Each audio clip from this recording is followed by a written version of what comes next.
Good morning, everybody. Welcome to the County Commissioners meeting for this day of March 2nd. If you'd all stand and join me in the Pledge of Allegiance. I pledge allegiance to the flag of the United States of America and to the republic for which it stands, one nation, under God, indivisible, with liberty and justice for all.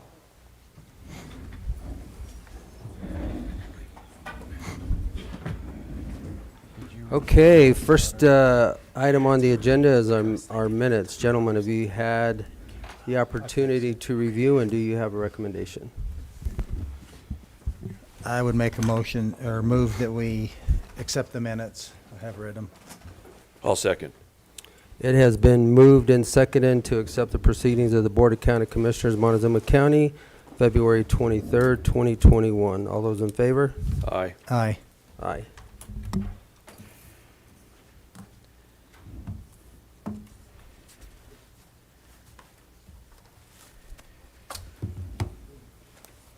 Okay, next up, Don and Sherry Jane, we have planning.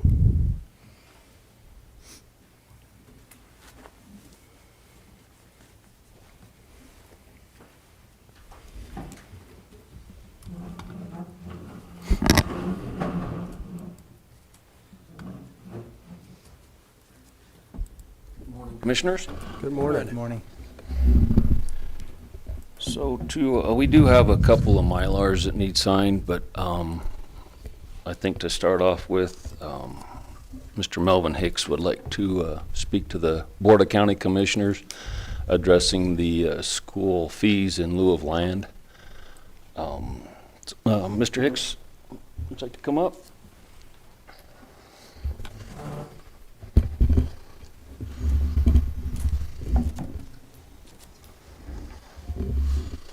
Good morning. Morning, Good morning. So he approached me when we were doing his single lot development, separating his current house from his other 70 acres, 80 acres of ag land. He had a question as far as going to the school district and what the school fees were for on his development. He did talk with the school district. They gave him a couple of pages of information to basically address the issue. In the wording, it says for your residential development, which is not what Mr. Hicks is doing. So he asked them questions. They didn't have any answers. We discussed it. I suggested that he go to the school board and discuss it with them so they could explain the fees, what they collect them for, what they use them for. That didn't turn out very well. They just sent him back to the county, but I'll let Mr. Hicks explain his position and his question. My position is the fact that, well, makes me disgusted when in 2007 the school district had enough authority to go out and hire a consultant to put this in place with the planning and zoning. And then when I consult them, they won't even talk to me. They act like they have no power at all. And I don't feel like this is right. If they had the power to inflict this rule, they had the power to talk to me. And if that wasn't, but they didn't. But anyway, I have a hang up with the fact that the way they wrote it, or their consultant wrote it, if you walk through the planning and zoning thing, you're automatically guilty. You have to owe them a fee because you're going to affect their school district. Well, I'd owned the property for 49 years. And I took a house and 2 buildings off of it. And I did not do anything different. I didn't get an address change. I didn't buy a building permit or nothing. And I asked them the question, and that's what I'm after, is what did I do to affect the school district? And that's what I want. I want to know why I should be paying them a fee when I don't feel like anything I've done affected them. And that is my concern. And another concern I have with them, after that is the fact that, since I suppose you're over the administration part, is the fact that when I walked in and handed the lady the check for the fees, I asked her one simple question. I said, "Why am I giving you this check?" It made her so mad that she never talked to me all the rest of the time. And I finally got the papers here that she gave me out of her over the fact that she wouldn't talk to me. She wouldn't. And then a few days later, she tells me nobody in the building knows why we collect these fees. And it's been in effect since 2007, and she isn't a young person with the county. She's been there for lots of years. And I had a hang-up with that, and I tried to talk to the superintendent over there about that. And they gave me the business manager, and he wouldn't even answer that either. So that's the two concerns I have to bring up to you.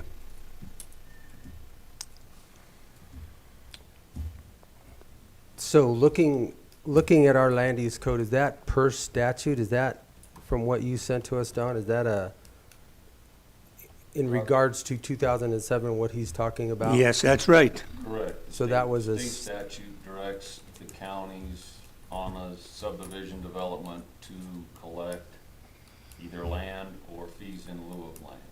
They don't set the limits, the amounts, the school districts do that. And that's what the audit was back apparently in 2007. So they're directed to collect it, but I don't know how the money's used. I don't know if it just goes into a general fund.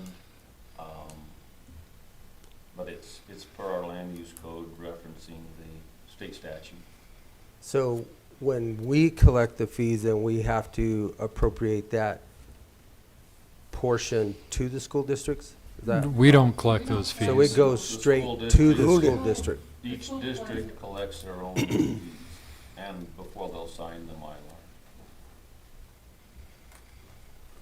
So I guess, John, this is an attorney question as far as state statute. Right. I remember this coming up once, years ago, and I'd have to do a little bit more research, but my recollection was that the only way the property owner was going to get around not paying them was if the school district agreed to somehow waive them because it wasn't our authority to do, or if the county ate it and covered it and paid for it. I don't know what kind of dollar amounts we're talking about here. It's $817 and some odd cents. Mm-hmm. So I remember, at least from a few years ago, my research told me we couldn't waive it, but we could eat it, we could pay for it if you all thought that that was appropriate, or the landowner would have to work that out with the school district. Does this happen with every land split? Yes. It's required by everybody. Unless the school were to split property, because paying themselves wouldn't make sense.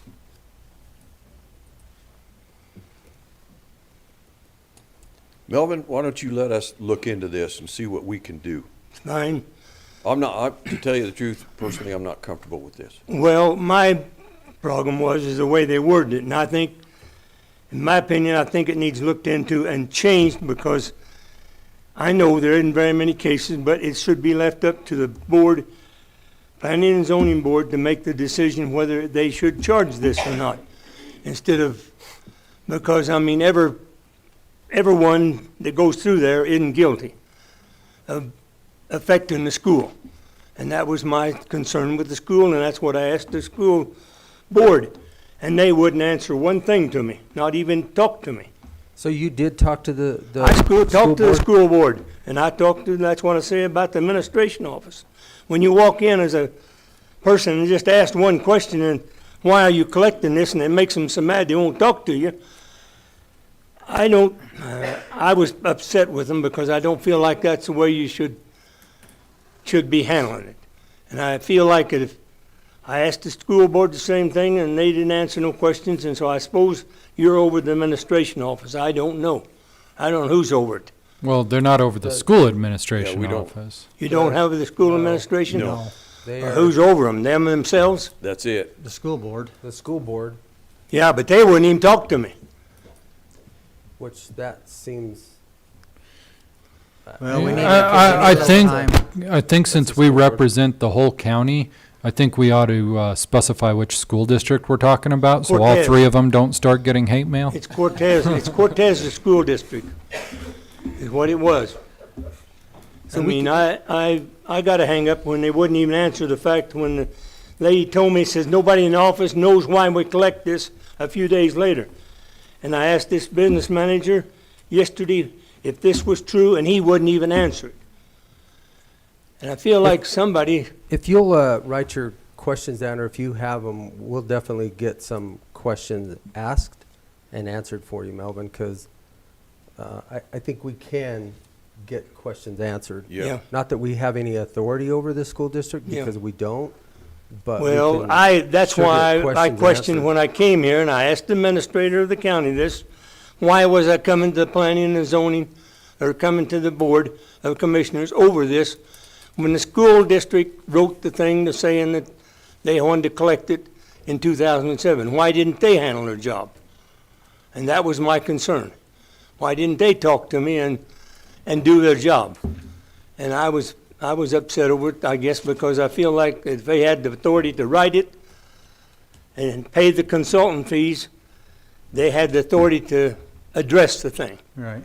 And that was my concern with them, and Well, there ought to be something in there as far as a waiver. If you're not affecting the school district, then you shouldn't have to pay it.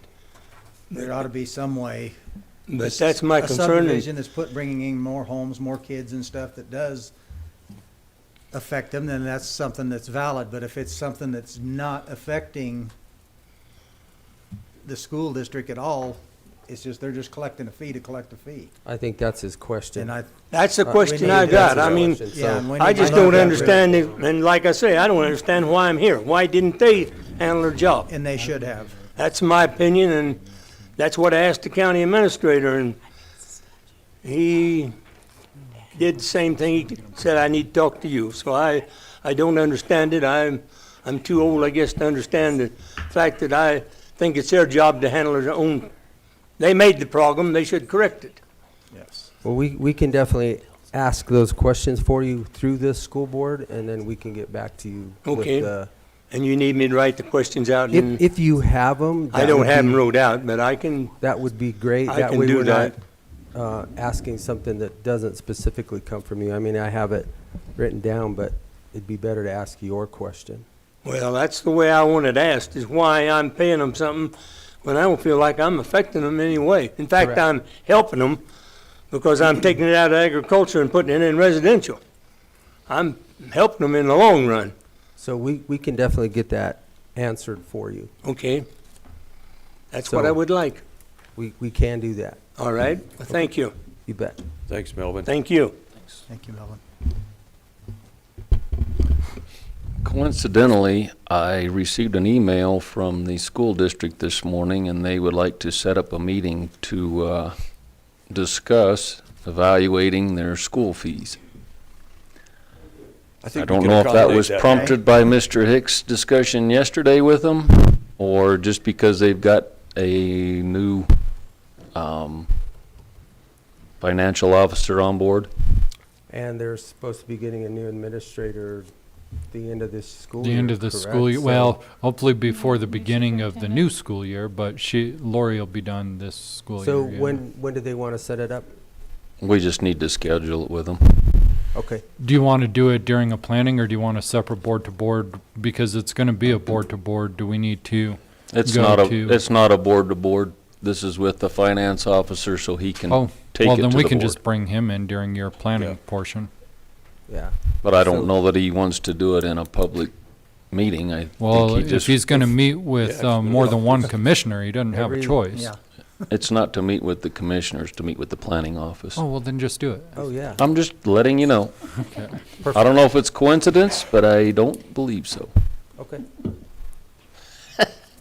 But I guess John can review state statute for input on wording there versus wording with the school district. Yeah, well, I mean, why don't I meet with you when we talk to them and see if we have any helpful suggestions?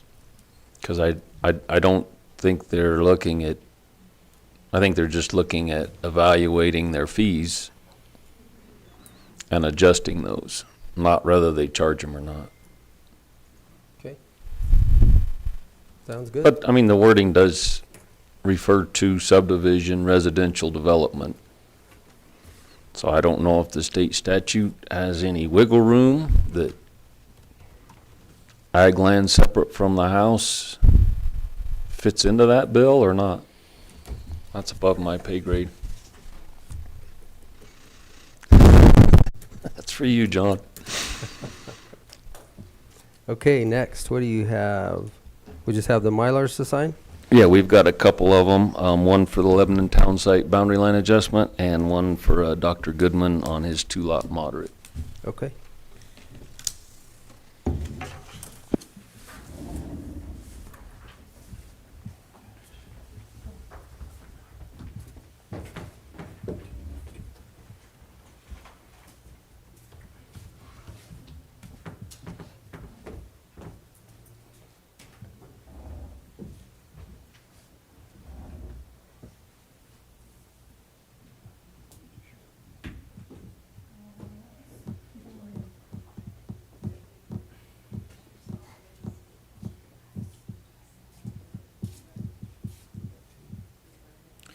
Yeah, they must have just got the second one late yesterday, or I would have put it on here.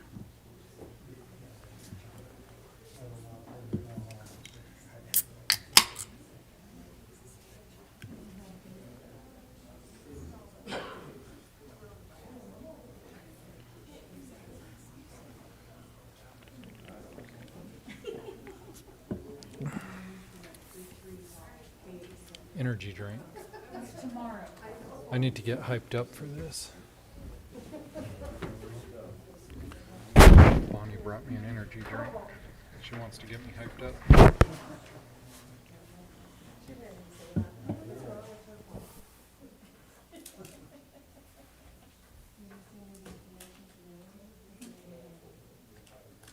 Yeah, this one came in this morning.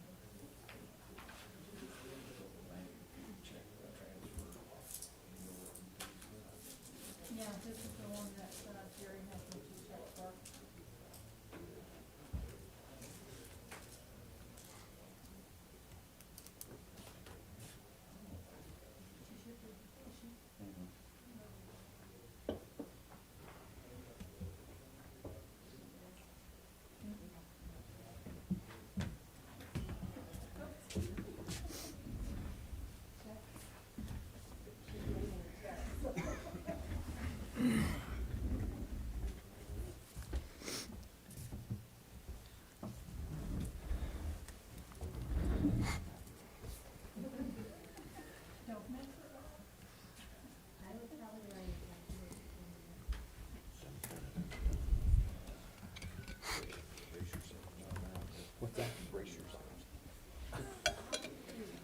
Really? It's all good. Dad, come. Every time I touch that thing, whack.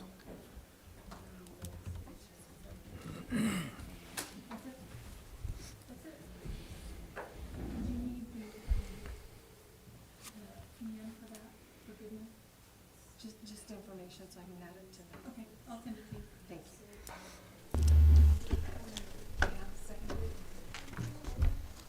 That's all we got, unless you got questions or another topic.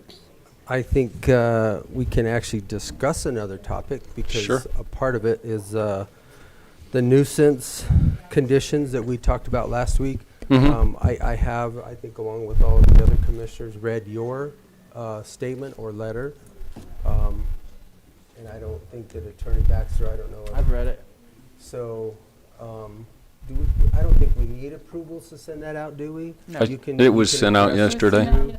Okay. Certified mail. So I think that's just one step of the situation or solution that we're trying to work toward in regards to that address. So And there's some similar letters from other departments. I don't know if you had a chance to review those. we have, and I don't know if we could, if we just want to discuss it now or if we want to actually wait for the review down here. It's You can wait for the review. okay. Well, don't go too far then. I won't. All right. Thank you, Don. Thank you.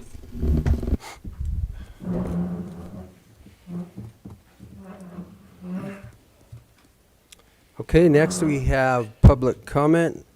Remember, anybody speaking shall address the board. Comments to individual supervisors and staff are not permitted. And please state your name, your address clearly, and you will have 3 minutes to address the board. So public comment is now open.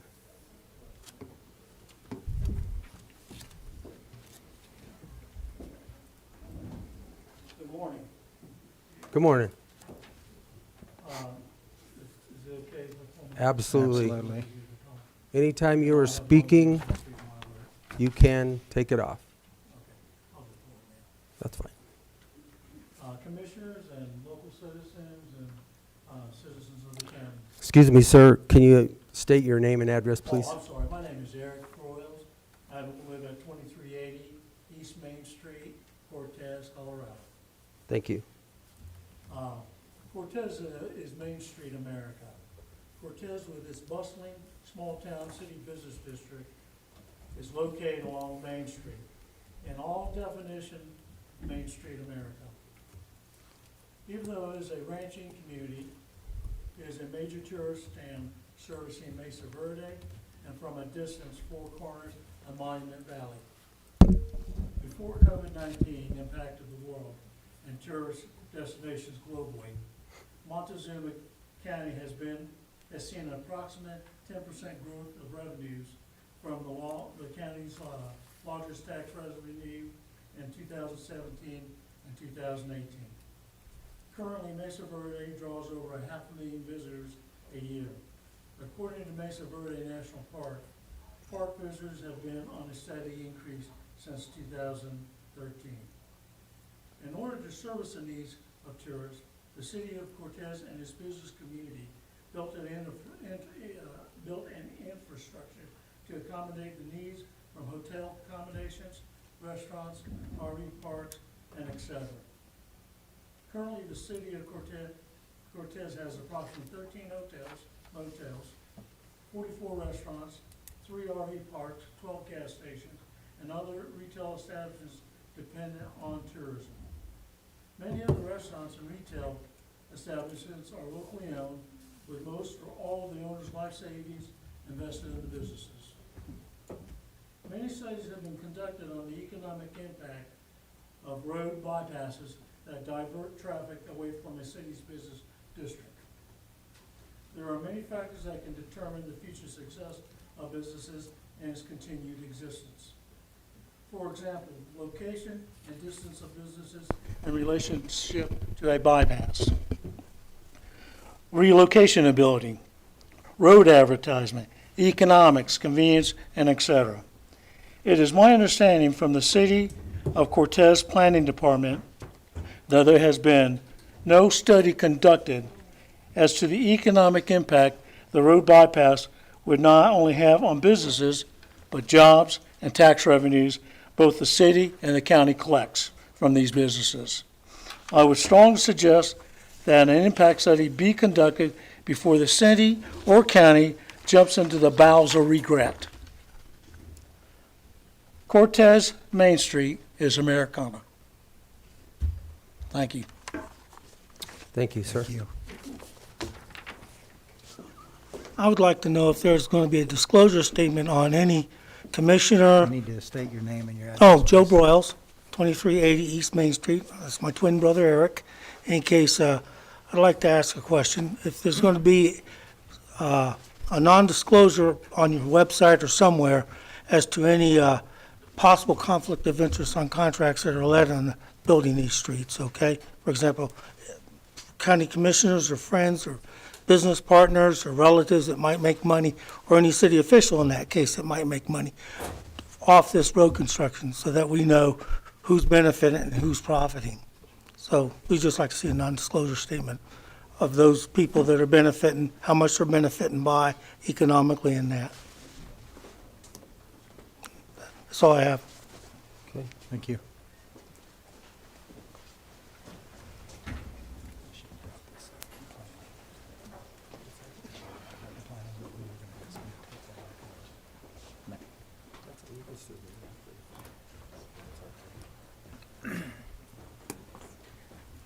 My name is Tiffany Gare. I live at 1752 Brook Street, Cortez, Colorado.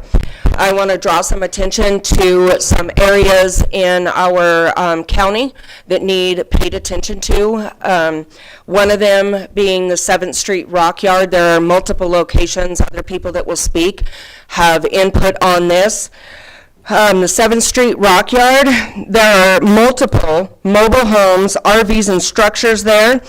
There is no proof of availability of adequate water flow, and there's no proof that they comply with the sanitation and sewer guidelines.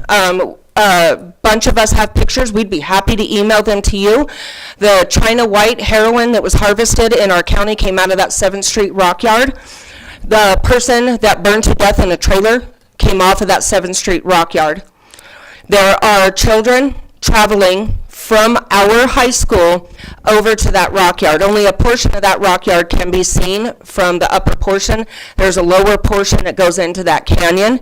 And when we have our children going to a known area that is used for drugs, other things, there's no compliance with water flow. What are these people doing with their human waste? There's no sanitation in that area. I hold our county commissioners accountable to do something about these places. They are not, there is no, that I can find, nothing where the county is able to access, where they are using it as an RV area. There are multiple outbuildings all over that property. There's property that we have off of County Road H that is being used in the same area and in the same ways.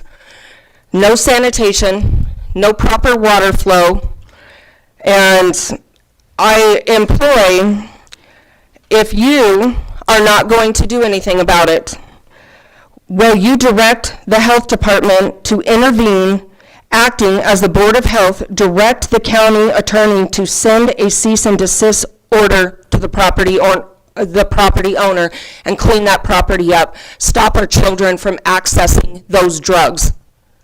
It is right there.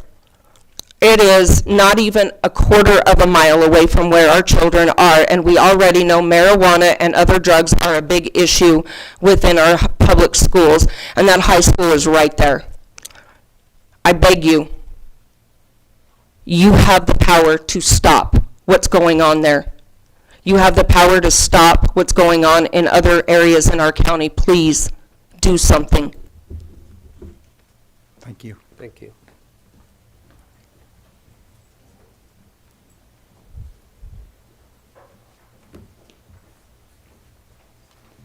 Hi, my name's Marion Rod, and I live at 11773 Highway 145. I know about the drug activities that go on. I just lost a grandson due to drugs. I know Jim Taylor, and he has served 3 terms in prison, involved his son, ruined his son's life. I want to know, how many of our children do we have to lose to drugs? I'm going to do everything in my power to stop these drugs. It has to come to a stop, and especially over by our schools. Now, we have Jimmy's Transmission in our buildings up for sale, and we just got approached to open up another marijuana store, and we refused it. How many marijuana stores do we have to have in Cortez? Half our streets, businesses are empty. But we have to do something for our children. We really do. I don't want another person going through what I went through with my grandson. We were told he was murdered. We were told his body was chopped up and he was scattered here and there. That's a horrible thing to live through. But I'm going to do everything I can to stop this drug problem. And Jim he's too lazy to get off his tail and get a job, so it's easier to sell the drugs.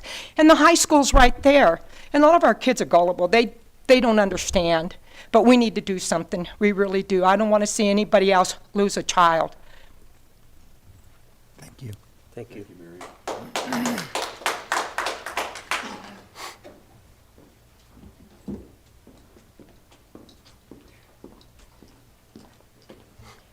Good morning. Good morning. My name is Sherry Simmons. I live at 20530 County Road 20 in Lewis. Thank you. I know that was difficult.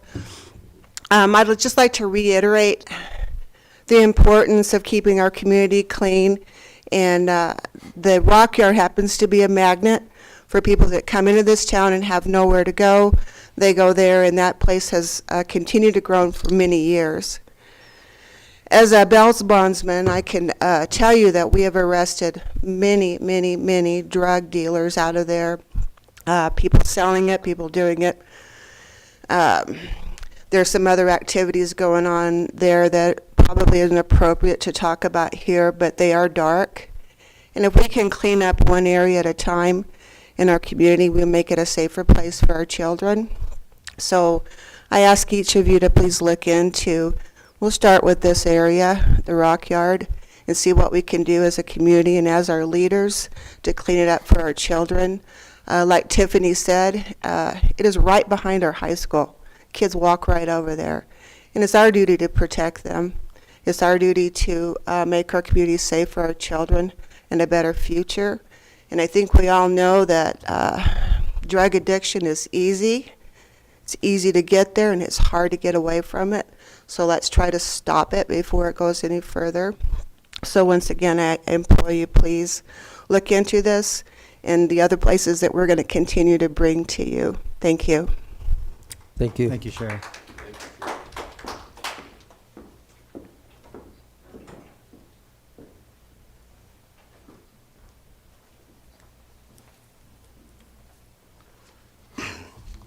Yeah, Jeff Coulon, 2161 Highway 160. And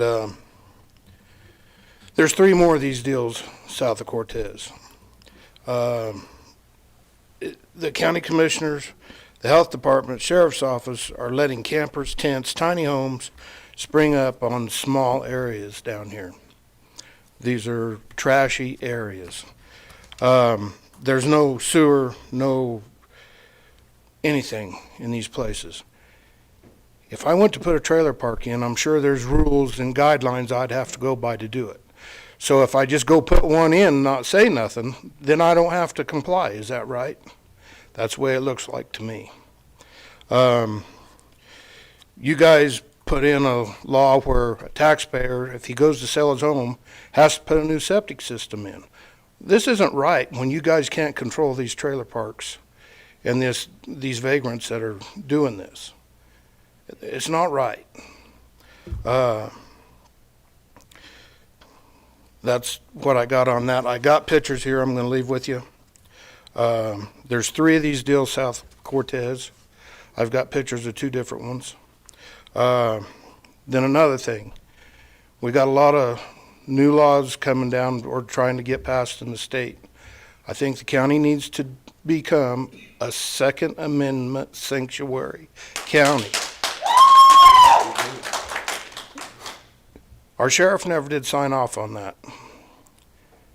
So we're not. And I think it needs to be that way. We need to tell our governor we are not going to abide by this. One other thing, the 20th, the county needs to make this a Eat Beef Day. I don't know. Are those addresses on there too? I don't have addresses. I just have pictures. The county roads are on them pictures. Okay. So, Thank you. all but there's one that's not there. I can't get in there to take pictures of this other one. It's hid, but it's there.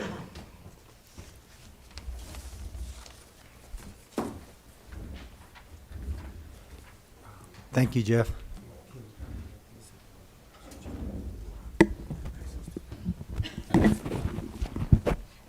I think everybody else is done speaking. I already stated my name, my address. There are a couple things I'd like to make our county commissioners aware of, just for open dialogue. I realize you're not obligated to answer questions, which is fine. I just will use this as an opportunity to make you aware. I've been regularly Zooming in because our city council refuses to meet in person. Our city council, I don't know if you can do anything about this, but I just want to make you aware, our city council refuses to to do anything other than hybrid.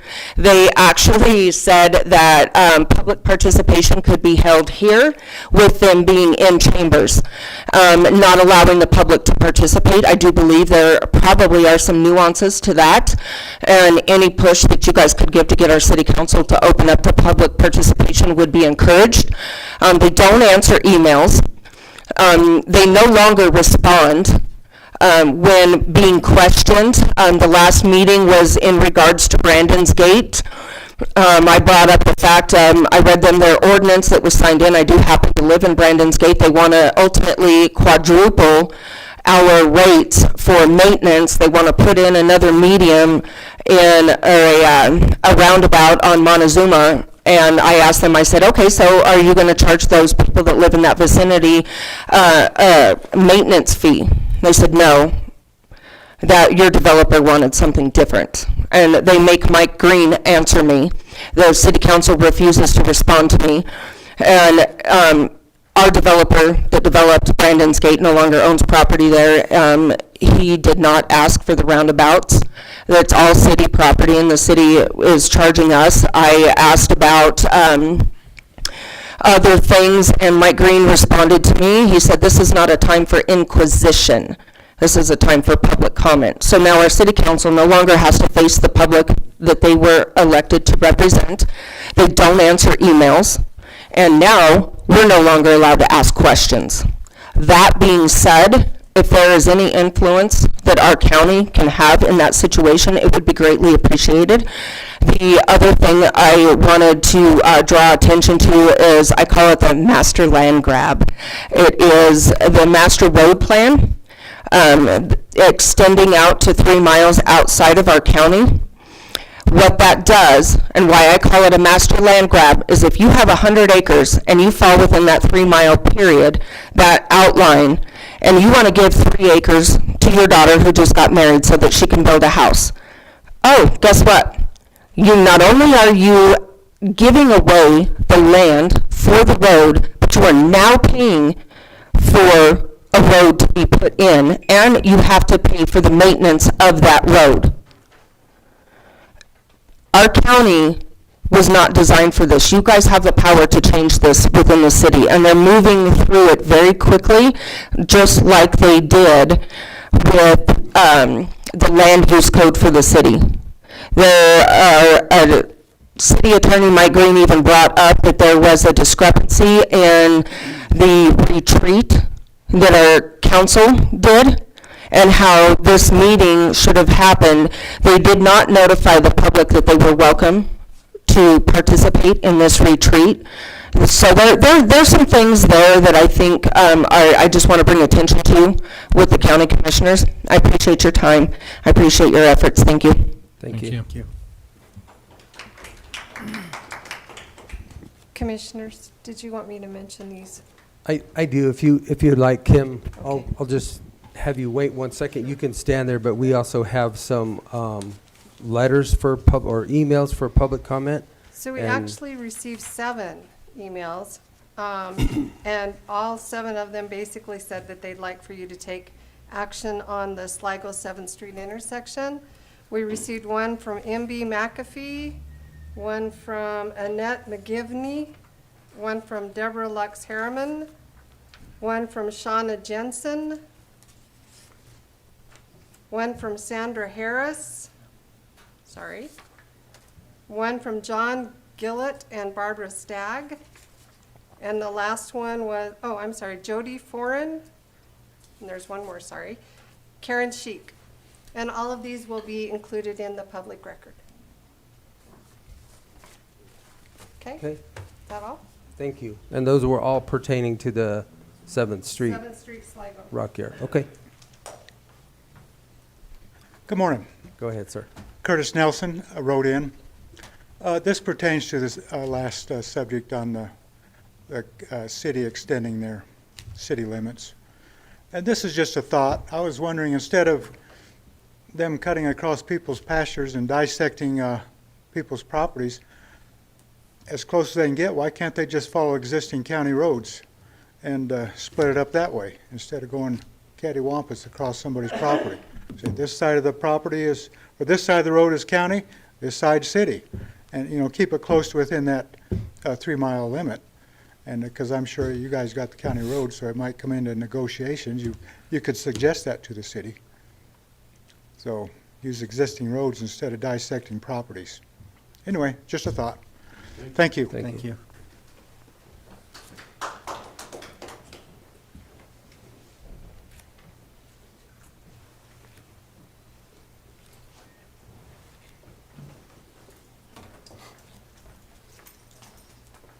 Good morning. Good morning. Sorry. My name is Alex Graff, and I work for Wildfire Adapted Partnership in the county. I know most folks up here already, but I just wanted to give a brief introduction for new commissioners. I work for Wildfire Adapted Partnership, used to be called Firewise of Southwest Colorado. We're in the business of preparing residents for wildfire in the county through various programs, free site assessments, working on defensible space. I work with 40-plus volunteers in the county in high-risk subdivisions, and as we all know, there is some wildfire risk across the county. So I just wanted to introduce myself, say hello, and welcome, and maybe this fall get you guys out of the office and on a tour to take a look maybe at some neighborhoods that we work with. Short and sweet. Don't want to take up too much of your time. Just wanted to say hello and welcome. Thank you. Cool. I'll Thank leave you. some cards up here too. Yeah. Have a great day. Thank you.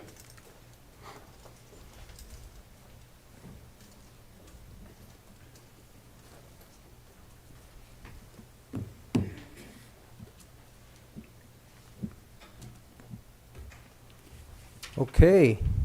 Well, seeing no more public comment, we are going to go ahead and move this right along. Next up, we have our IT department.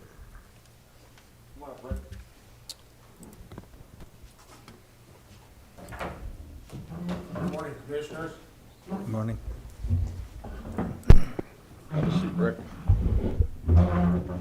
So we just wanted to, I think the spreadsheet there, that gives you the breakdown of the 4 bids we received for the fiber project going to G Road. And I'll explain the alternate thing in it real quick. But so Rick Smith and I sat down and went over all these bids, and we had a lot of debate over it. We spent a few hours on it trying to determine the best way to handle the county budget for this construction. And so I'll just kind of give you a quick summary of what we decided. So of the 4 bids for the fiber, one of the 4 we are recommending setting aside bids from Dock Well Service and Integrity Underground because they kind of fell in that high-low area, which left us 2 bids, Advanced and Circle Z. And Rick and I are recommending that the BOCC choose Circle Z for this reason. Number 1, Circle Z is locally owned and operated business, thereby money does stay local. And of the 4 contractors, we believe Circle Z is the most familiar with this particular terrain, as this is kind of a tricky area, because they've already had experience with some fiber construction right down in that area that they did for CenturyLink. They also have a lower mobilization cost versus out-of-town contractors. Their understanding of the terrain will reduce the number of potential change orders, which in turn adds to the incurring cost, which are not always accounted for. Circle Z did reach out to Rick and I and mention that because of the familiarity with the area, that should they receive the award, that they have some ideas on how to reduce some of the cost on the overall construction by kind of changing a little bit of what we designed as far as, crossovers and reduce the number of bores, etc. They also have an ongoing positive relationship with CDOT, which is, as you guys know, is very crucial to successful completion of this project, especially in the time allotted, because the goal here is to get this finished by July. And they have assured us that they believe they are the best company for handling the mitigation of the rock and the bridge at McElmo Creek, because those are kind of the 2 unknowns at this point. And as for the construction budget, and this is where I'll explain this, we purposely drafted the RFP with 2 routes. One is the primary route, which basically just goes straight down South Broadway to G Road. The second is the alternate route, which turns at G.2, proceeds east to Road 24, turning south and proceeding to Road G, and then turning west to the intersection of G and Highway 491. By incorporating the extra cost up front for the construction of the alternate route, we would serve approximately 52 residences and businesses in the future that would not have the ability to connect to any kind of high-speed internet. So it kind of makes sense to incur those additional costs up front because it would be exponentially more expensive to build after the fact because of the mobilization. And it also sets us up for future builds for serving more of the population. So that's kind of my summary on this. So any questions? I guess the first question that I would have, and not on the alternate routes, but there's a huge discrepancy in the rock price per 1,000 feet? Yeah, our That's best estimate is there's about 1,000 feet of rock that'll have to be mitigated. We don't know exactly how much rock, but Right. that's the best we can come up with. And yes, it is a huge difference. We couldn't get any real answers to that other than when I reached out to the contractors, one of them, they would have to rent the equipment to do it. So that probably explains that high cost. I was not able to speak to DAC on the reason theirs was so high. $56 versus the low of $6 is a huge difference. Yeah, that. I don't even know. That's a We were pretty stunned too, and I know Circle Z reached out to $50,000 us. for 1,000 feet is a big difference. It absolutely is a big difference. But if we're throwing the high and the low out and only looking at the two middle ones, they are a lot closer. Correct. So are you planning on using alternate B also included in this, which would obviously put us over budget? So you're just going with the direct route for the subtotal amount? Is that what you're looking at? So the direct route without the alternate route would be somewhere, let's just say in the neighborhood of $270,000. That'd be a good medium price there. We think we can reduce that some by, adjusting some of the bores, et cetera. By adding the alternate route in, it would add another approximately $50,000 back into the budget. So if I'm looking at this correctly, without the alternate route, they're within $1,000 of each other, approximately? Correct. Or 1,100? Correct. And then within the value engineering, hopefully we can obviously save that? I believe so. Okay.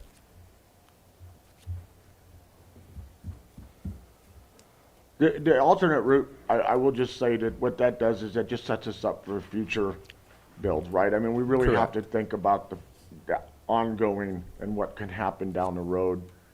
I think it's just Which picks up G2, like you said, comes down 24 road. 24 road and then back. Yeah, it kind Back of comes all the around by way the around. softball complex there almost, and then comes back up around. So that would be your middle mile Right. build out, and then from there, it wouldn't be that complicated for a provider to come in, because they only have to put in the last mile because we would place handholds and distribution cabinets appropriately to handle all of this. Plus, we'd be able to hit the fire, and coming back around, we'd be able to hit the fire station down there, and and potentially even go down a little bit further down the road, Fast Eddie's and some of those other businesses are down there. It sets us up for that future.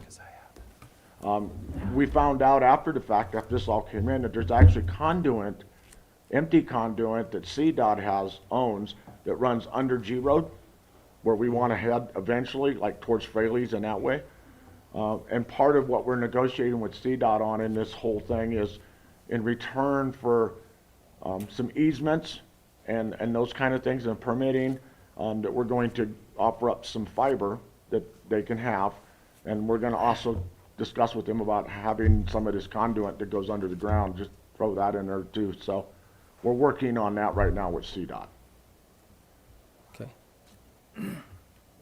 Go ahead, Rick. So if I may, Commissioners, the alternate route I think what we're asking for is awarding of the alternate route and the ability to get with Circle Zebra and value engineer it for the hard price.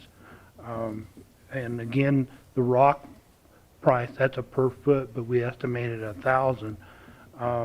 That's been part of the issue here, is exactly how we get to the Road G 491 intersection.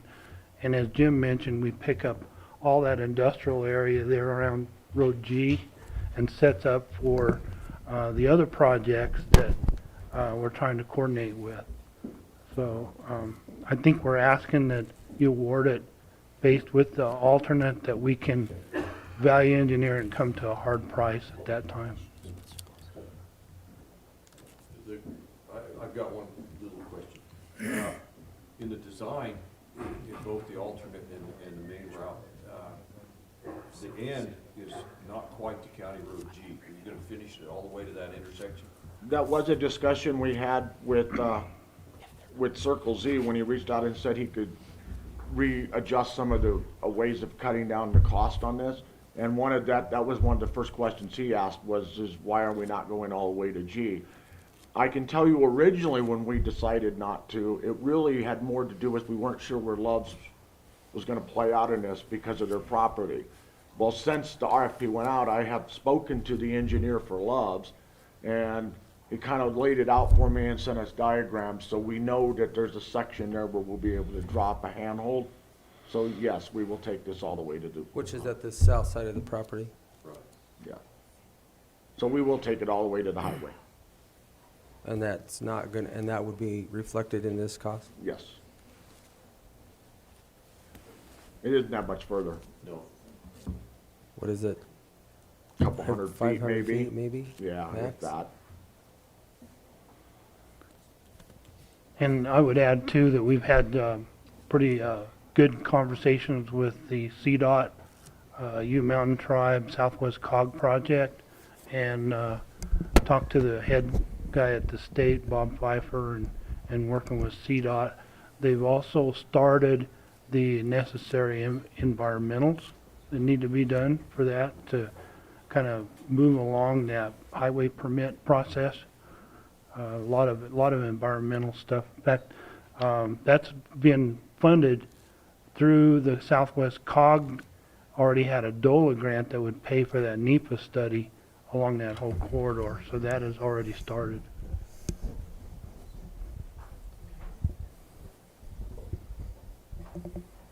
Well, You know, I think you all should explore the two cheapest bids and not just go for the third cheapest. And we have had problems with that company before, legal issues with that. And so I do think you should entertain all of the bids. I agree. And definitely explore Circle Z. But I would suggest not jumping on the third cheapest right away without exploring them all.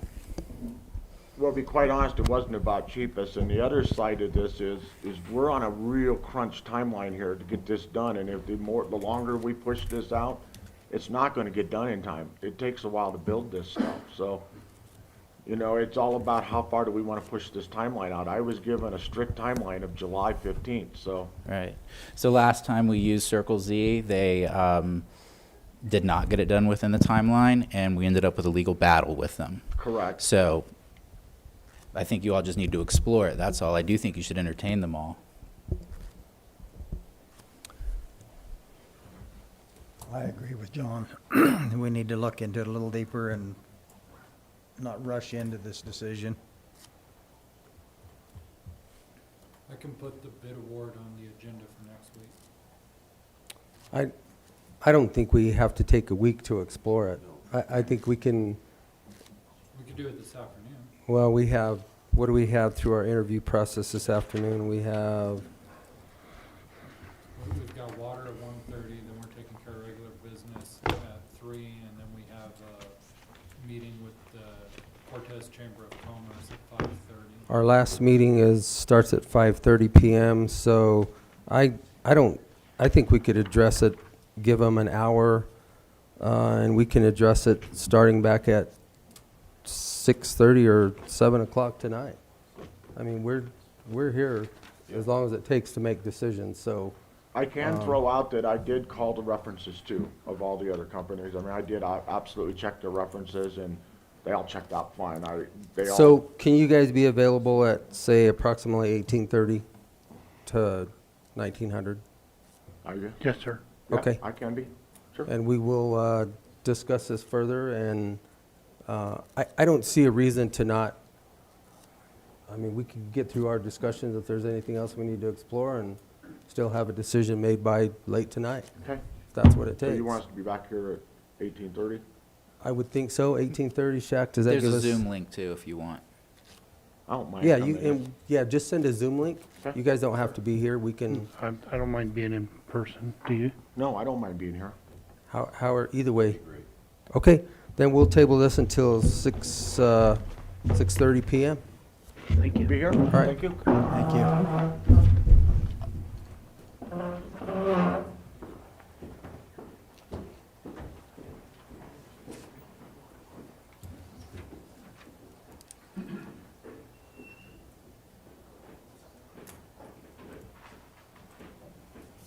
Okay, next we have our sheriff, Mr. Nowlin. We have a contract for signatures. And Kim, I don't have that contract to put on the screen. She has it. Okay. Yes, sir.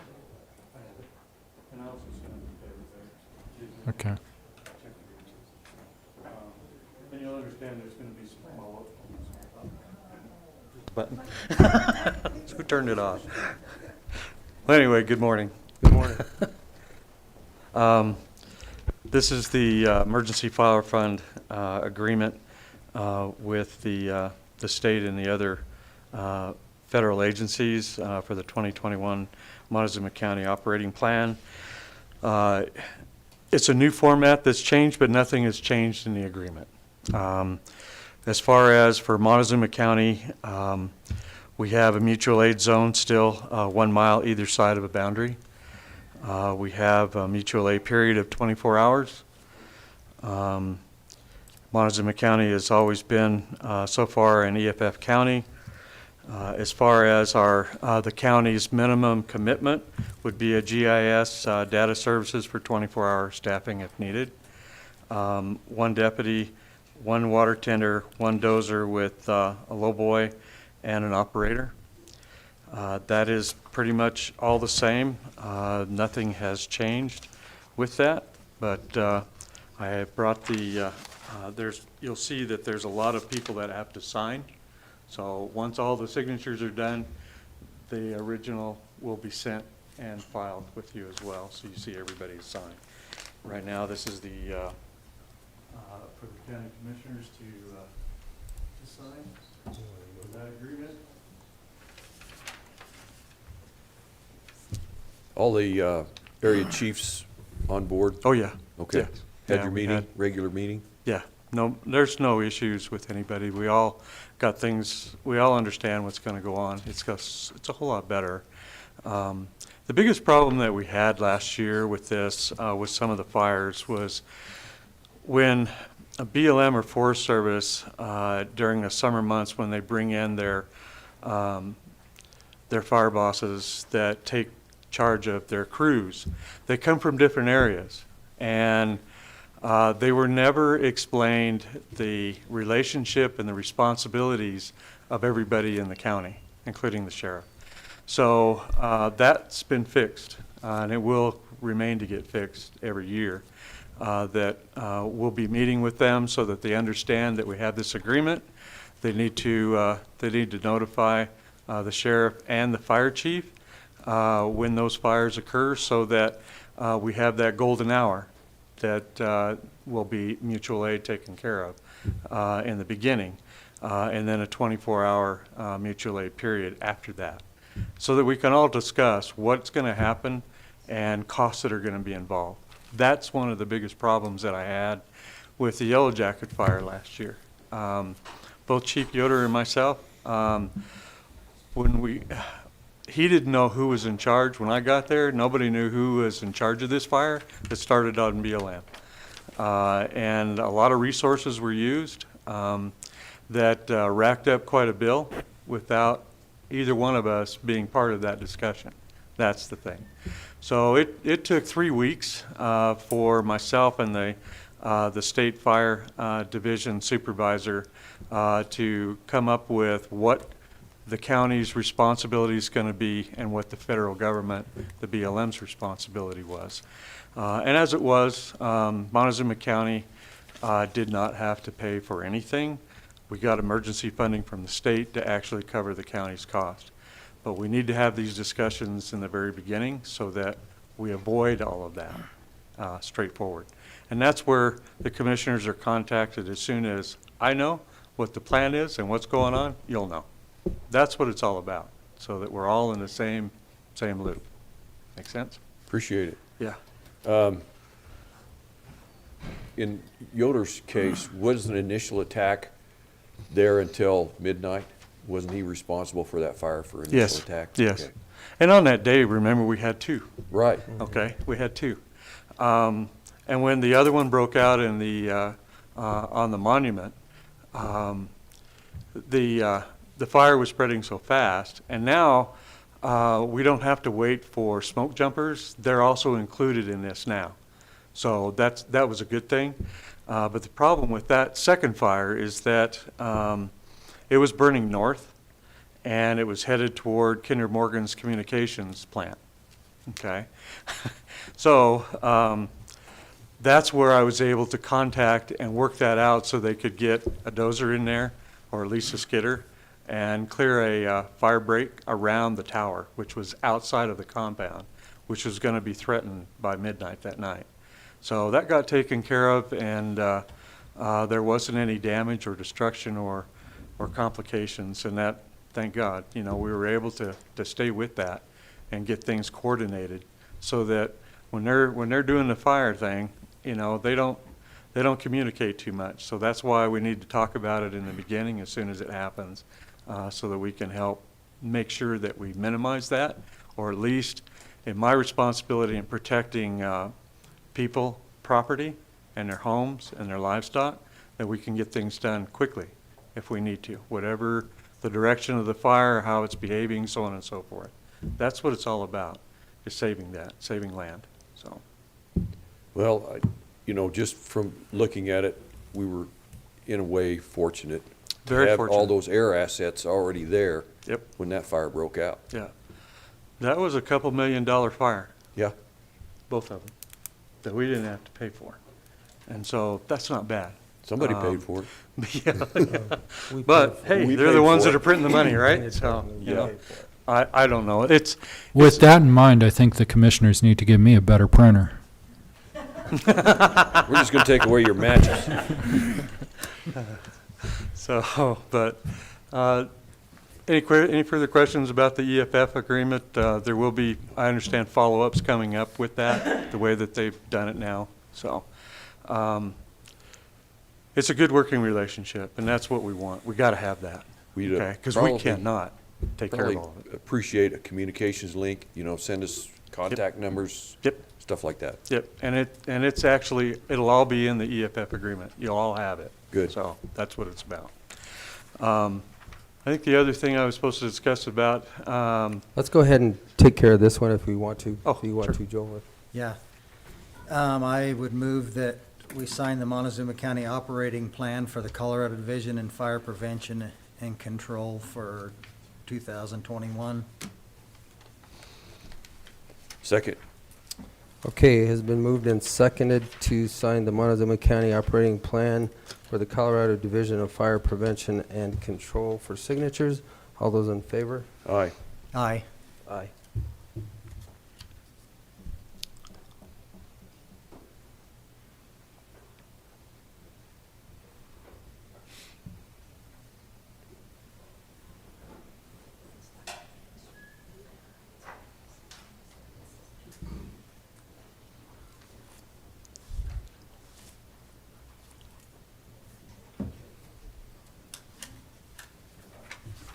Do you need this too? He's gonna send you. Yeah. Okay. Yep. So when we get all the signatures, it'll be recorded in one file. Sure, I can do that. The other issue that we need to talk about, I think, was the resolution that Shaq just put up, I guess. Yeah. Yep, With we've the, got uh, all the amended line items right there. Okay. Yeah, I've looked this over and I move we adopt resolution 2-2021 for amending the budget for the sheriff's office grant, detention grants, pretrial services, Dolores, and casino contracts. I'll second that. Any other questions at all, or do you have anything you want to say, or? Just to bring you up to speed and why that, with these grants, we never know until after the January 1, and oftentimes not until several months later, of what we'll be receiving to be added to and included into the unexpended amount of what was unexpended by December 31 of the previous year. And That's we're still where- going to have one more coming with the Forest Service, right? Yeah, there'll be a contract, the law enforcement co-op agreement with the Forest Service will be brought. I have no idea. I've asked for 15,000. I don't know what they're going to agree to. But it's always been 10,000 for the last several years. And so I'm hoping that they will increase that another 5. When that agreement comes, then it'll be presented to you of what you'll all have to understand and pass that and approve that, that a co-op agreement amount. Especially with the logging operations that will be coming up in future years, that needs to go up. So it does. And then that's about the only one that I can think of that's still outstanding right now. We were cut quite a bit because state funding and whatnot was cut back so drastically.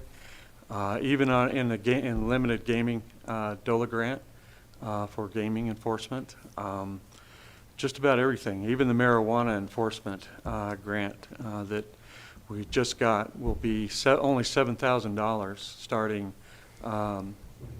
July 1, going into 2022.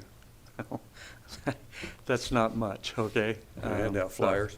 Yeah, so, Okay. anyway.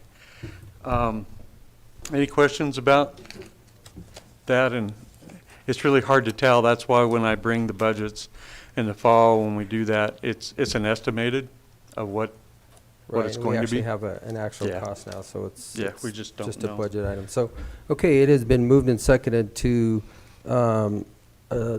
accept resolution number 2, 2021, a resolution amending the budget for the sheriff's office grants, detention grants, and the Dolores Casino contracts. All those in favor? Aye. Aye. Aye.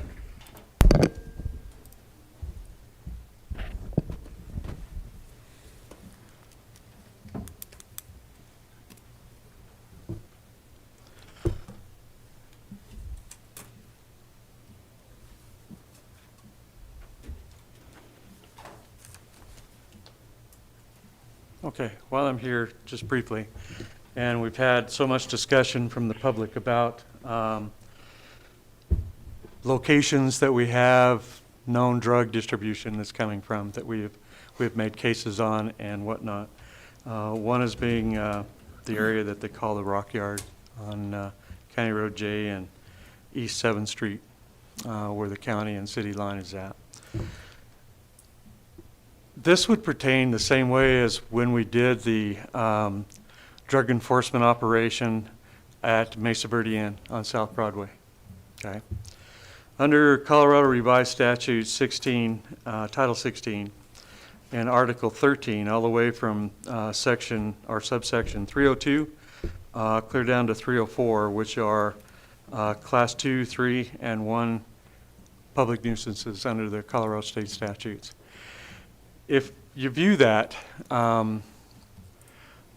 those places can be filed upon as forfeited through a civil action. That has to be brought by the district attorney. Even though the statute says that this district attorney is required to do that, whether or not they do, this has been set back to where there haven't been any forfeitures of real property for years after the state passed and changed some of the laws with forfeiture and assets that government, especially law enforcement, is involved with. So when they did that, the question was, is that the biggest problem was viewing how government seizes person's real property, personal property. That's an issue, okay? But in some of those cases within the public nuisance statutes, it specifically details those things, those places, than which we have already proven and can prove that there is illicit and unlawful activity, criminal activity, that continues to perpetuate within a period of time. That would be something that I think that our citizens in this community would have to be behind, okay, in order for that step to take. I certainly understand all of the complaints and issues that were brought up about sanitation and so on and so forth. Yeah, it's a problem. When you close one thing, and this is the thing that we all have to keep in mind, when you close down one, they're going to relocate, okay? This will be a perpetual thing that we need to deal with, but I think that you can see the light at the end of the tunnel, that they'll leave. They won't do this in the county. And places where things have happened in the past, in other parts of the state of Colorado, that this has been done in years past, was successful, okay? But it doesn't mean that it will here. It's going to take a lot of work, but it needs to be lawful. We're certainly behind that. We are dealing with drug trafficking and distribution and importation of illegal controlled substances into this county every single day. In fact, at 8:30 this morning, as soon as I got here, I got a phone call of another load that we're going to intercept, and it should have been intercepted by 9:30. Okay? So, this goes on every day, 24 hours a day. But it helps us because we have the public that trusts us to let us know about these things that are going on, because we need that. It isn't just us, it's all of us that we need to deal with. And so having people trust us, to come to us, to help give us information, is what's actually helped a lot of these cases start and end successfully. So, just thought I'd let you know. I know that I'm going to be preparing a public information and education about drug trafficking and its sources that come into Colorado, that I will set up throughout the county. It may have to take place in several different locations over a short period of time. But I think the more that people understand where this comes from and why and how, you'll have a better understanding of what we're up against and how to deal with it, okay? When you have the Chinese government that is supplying the precursors to the very death drug of fentanyl to the Mexican cartels where they're manufactured and imported into Cortez, Colorado, okay? To me, that's international terrorism, plain and simple. I think that if anybody would like to and try to look this up, I saw an excellent program that documented all of this just within this last year to show how the United States and the people here, even in Montezuma County, don't understand what this is all about. It was done by investigative reporter Laura Logan on Fox Nation. It's called Laced with Death. That deals with the drug cartel programs that are going on today. And that is what is behind all of this. All right? So, just so you know, look for it. I hope that everybody will come and at least learn about what these cartels are all about, the history, how they've gotten to where they're at, and what to look for and what you see and what we can do about it. Okay? Thanks. Thanks, Steve. Appreciate Thank it. you. Thank you, Steve. That was a secret note. Thank you. All right. Next up, we have Ms. Frizzell with liquor license renewal.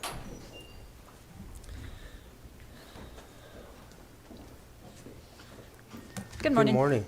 My name's Jerry Frizzell. I'm with Montezuma County Clerk and Recorders, and I do liquor license. The first one up today is Westview RV Resort is for a renewal at 12092 Highway 145 in Dolores. And they have complied with everything. We got the letter back from the sheriff and no problem with them.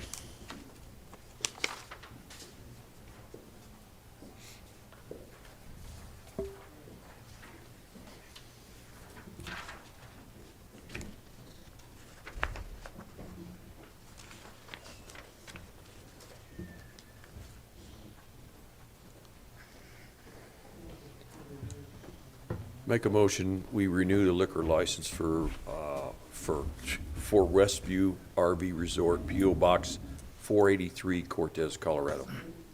I'll second it.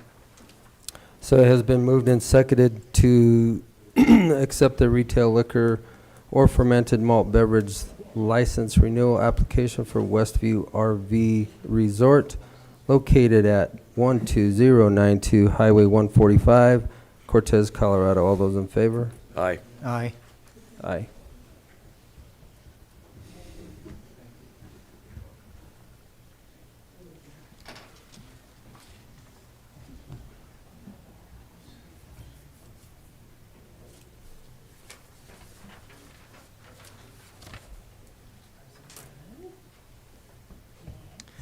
So the next one is an application for a special events permit for be held at the Montezuma County Fairground for the Ute Mountain Rodeo. That's going to be taking place on June 10th, 11th, and 12th at 30100 Highway 160.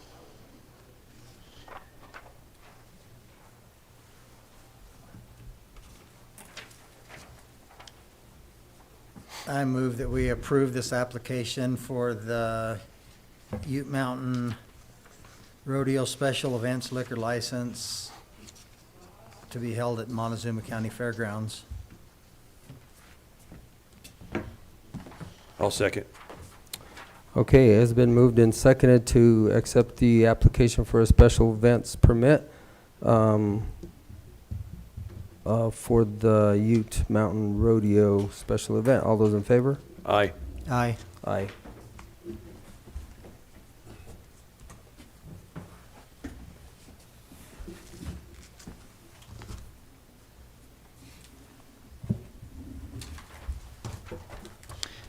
Thank you. Thank you, Jerry. Thanks, Jerry.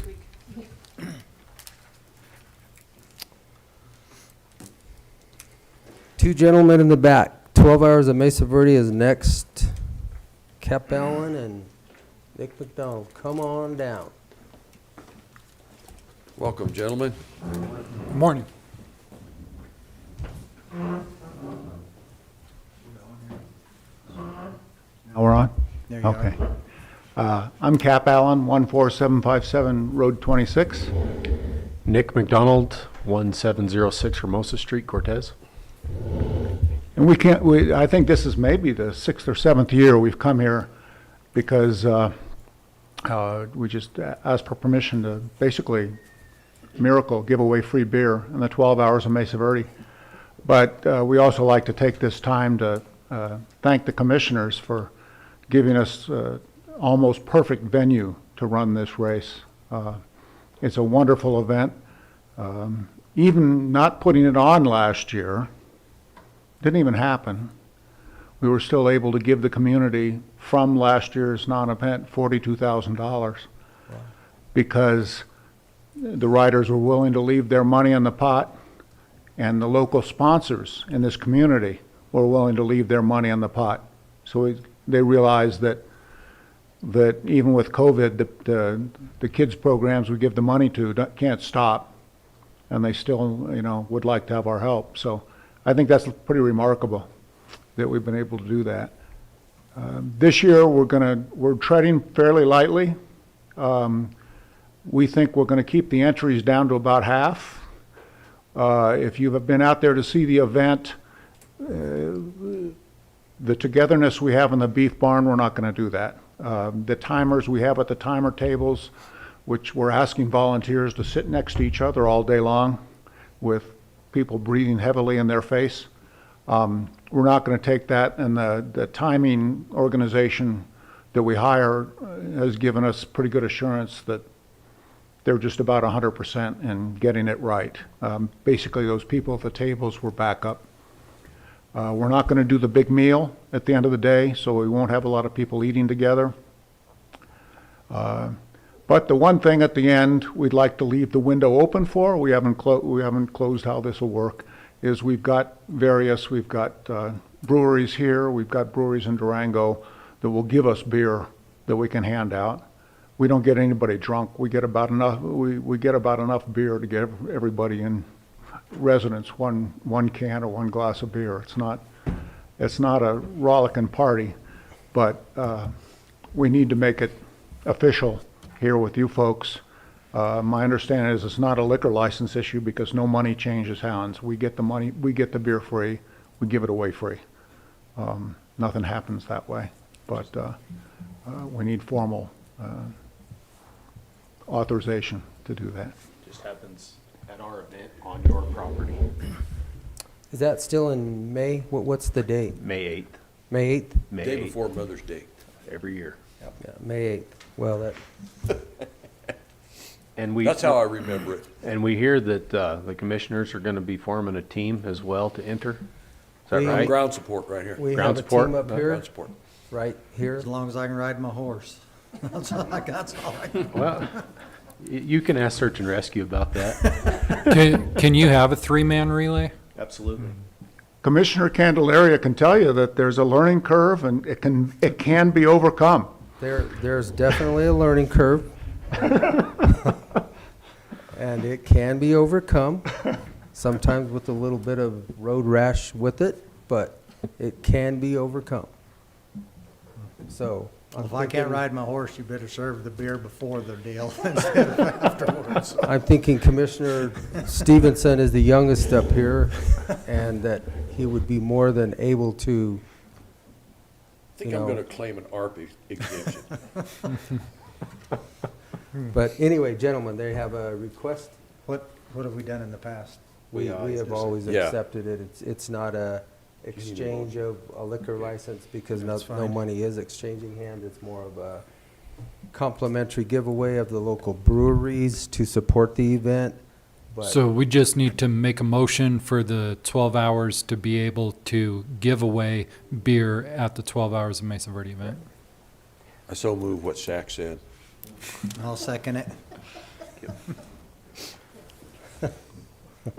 Okay, so it has been moved and seconded to be able to allow the 12 Hours of Mesa Verde to give away their beer at their special event on May 8th, 2021. All those in favor?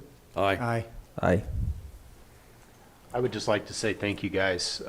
The county has always been very helpful, whether it's been the commissioners or the staff that runs the fairgrounds. They've always been more than willing to give us anything and everything we need. They went above and beyond 2 years ago that I don't think we ever got to give a report on, but we had that wonderful rain, and they showed up, skid steer tractors. They went and found the sawdust piles, helped us get some stuff dried out. I mean, that's not really part of the deal, but they made it happen for us, and I want to say thanks, because without the county, we don't have this race. So thanks for your support. You guys seem to bring You rain. bet. What's that? You guys seem to bring rain. I mean, We do, or Yeah. snow, Yeah. or anything, yeah. It happens. It's- Well, then somebody put a motion on the table that they do it twice this year. once a week. Yeah, once a week, no doubt. We'll just keep rescheduling. How's that? Yeah. No, we don't need to tell you it's a great event. I think And I would everybody like to see you appreciates it. bring it Thank you. back to as normal as you can. That's our goal. I mean, but we got people teetering right now with registration. They've registered and then they email and be like, can I get a refund? It's like, guys, like, It's the only way you're getting a Right. refund is if COVID-19 cancels the race.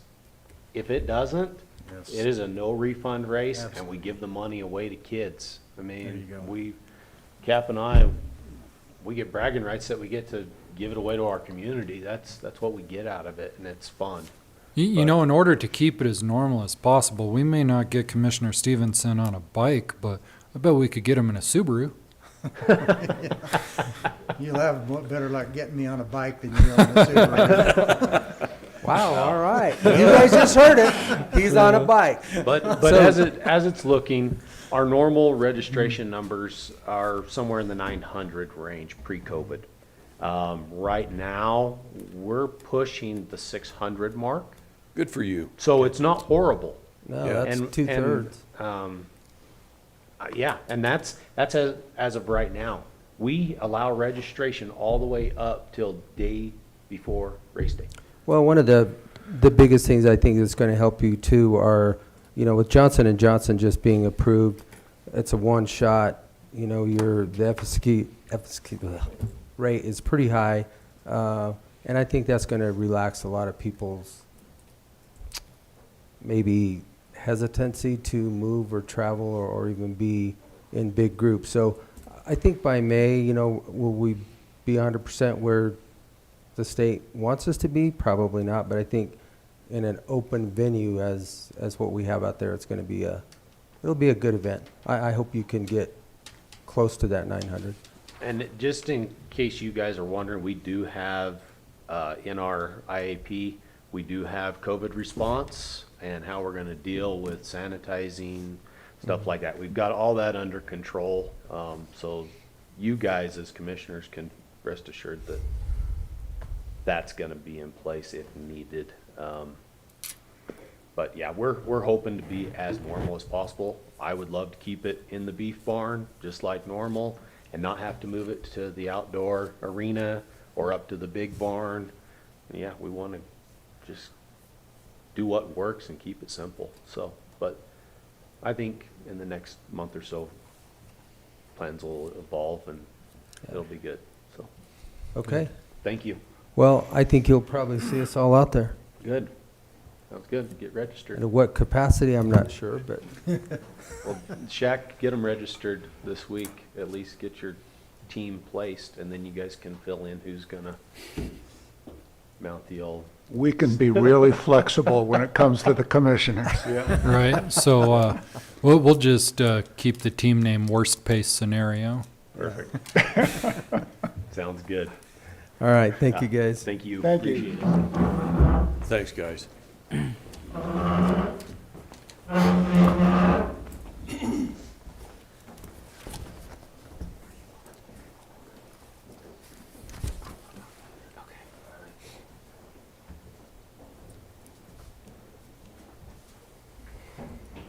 Next, we have our Road and Bridge, Mr. Engelhardt.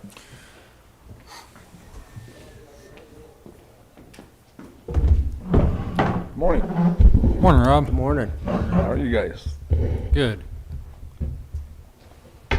Rob is So- our latest video star for Montezuma County. He did a very good job. I do want to let everybody know that. Thank you. And gave a very good educational piece on plowing snow.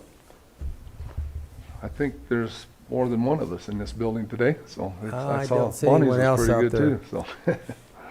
So, so anyway, that was fun, and looking forward to a few more of those as the year goes on. I think they are informative and educational, and hopefully that gets out there. So it's good. This 2-week look-ahead schedule, I'll go through with you here real quick, and then we'll move on to a few other issues. But basically, in the next couple of weeks now, we start getting into our spring activities, a little more out of the winter activities, and we start moving into more of the big work. So kind of get you updated on what a look ahead is here. Cortez District is working on roads B and C down south of town, doing some driveways. We just finally got those completed last week with the weather break there. We had some snow, so we had to stop a little bit. But B and C is now gravelled and all up to speed, and driveways are being addressed on those.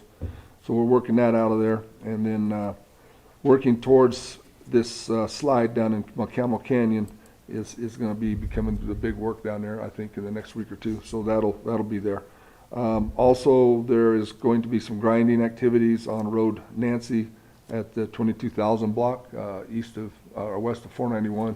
We've got a low stretch there that we want to grind up this spring and raise the road elevation, and then re-chip seal it at some point. But it's one of them swampy areas we're gonna have to do some work on in there, so. Dolores, we did get the water draw location built. This is one that Forest Service and I have been working on for the last 6 or 7 months. We finally got everything in place and the agreements in place with the Forest Service. So we did the mowing and the willow clearing, and now have a gravel place with a gate on it to back our trucks into the river. It's right there on the curve as you come into Dolores down when you go past our yard. And I think some of us old timers, Ken, it was the old place where Luther Shields loaded his water truck at, you know. And so there's a natural little rock dam that he put in there years and years ago, and it creates a dead pool for us, and it works real well. So we did get that agreement with the Forest Service for foreseeable future with a 1-year warning. If it has to be removed or taken out of service, they give us a 1-year warning to, or a heads up to find another spot. So I think it's a pretty good deal for us all the way around. The water district is good with it with some previous agreements, so that'll be good for us. So some of the problem, just historically, we've been getting it in town. Well, it's actually out of town, but town's getting closer, and some of the complaints we're getting with our noisy trucks loading there was becoming an issue, so we went and found this other spot to help out. So that's done. We've been mowing some right-of-way. We're up on Road 36, Stapleton Road or Bridge area. We got that grew up pretty heavy last couple of years, so Bonnie was good enough to allow us to use her mowing machine through the winter until she's ready for it next week, and that was one of the activities we wanted to get done, that and Hay Camp Road. And so Dolores crew's done real well getting some of that mowed out, and looks a lot better, and I think we're well on our way to pretty good activity with that. So, and then we've got Road T that I want to go ahead and grind. So just a heads up on that one. That's the Sawmill Road. We'll find a location that fits in front of Montezuma Water. We'd like to save as much asphalt as we can in front of their office building, but if it's not worth it, it's coming out, and we'll just turn it back to gravel for the interim and mag it and get it fixed so it's not so rough down through there for these logging trucks and different activities. At this point, with the funding and the budget already in place for other activities, that's easy to do, and we can make it work for a year like we did at Hay Camp, and keep an eye on it, and when we're ready to pave it or leave it gravel, we'll make that choice. So maybe next year. So, but I can fix it this year to make it a better road for everybody.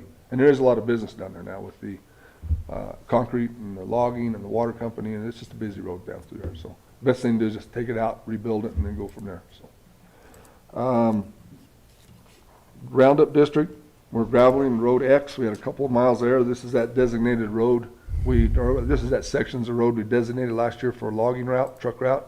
This is Road X, east and west to 23 and south to 184. 23 is in good shape, but Road X, we've been fighting with that last couple of years with the gravel being loose on it. We gravelled it about 4 years ago, and it just never did stick right. So we're hauling some Ancus gravel up there and blending it in with the looser gravels, and I think it's going to work out pretty good. That is a road now that's on our list for mag chloride every year to help with the dust and the wear and tear from the logging trucks going into that logging facility.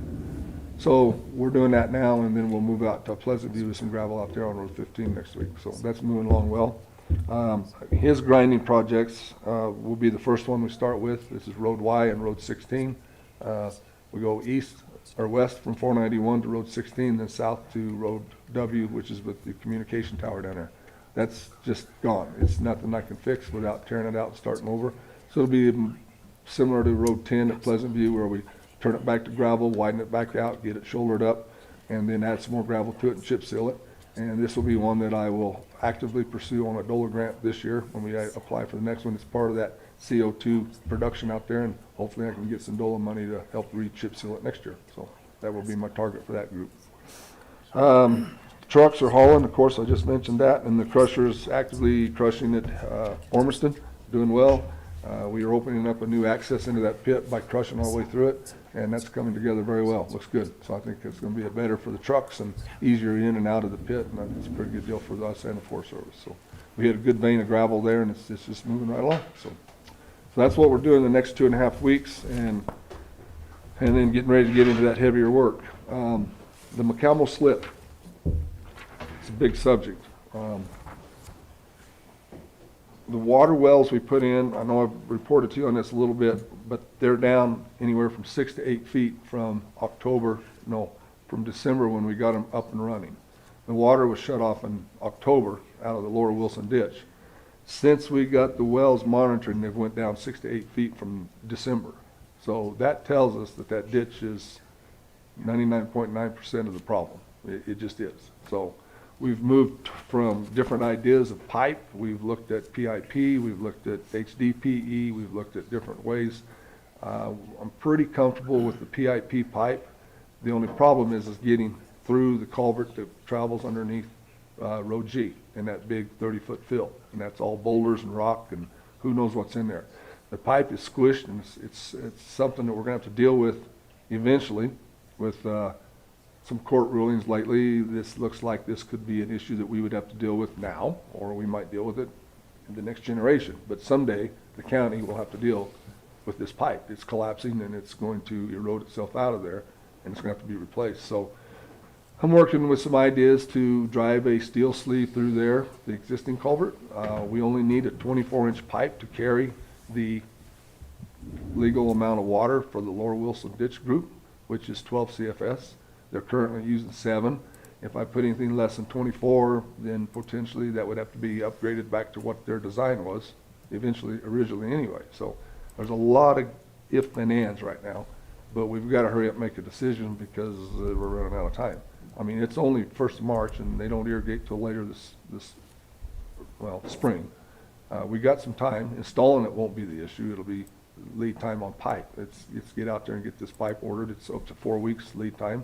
Could be a little more in some cases. So because of that, I need to hurry up and make a decision. So I'm supposed to meet with some people this afternoon and go down and look at this idea of boring a pipe through there, or maybe just using a different idea, different pipe. So we'll get some ideas we're floating around with. But that 215 foot is the stumbling block right now. How do we deal with that and still get them their future water if they ever call for it, or if it's available? They have a right to it, and I don't want to be the one restricting it. So that's part of the big issue there. We do have a meeting scheduled with some engineers, Mountain Ute Tribe members, Weminuche Construction people that will be there. We've got it set up for the 17th of March at 10 in the morning.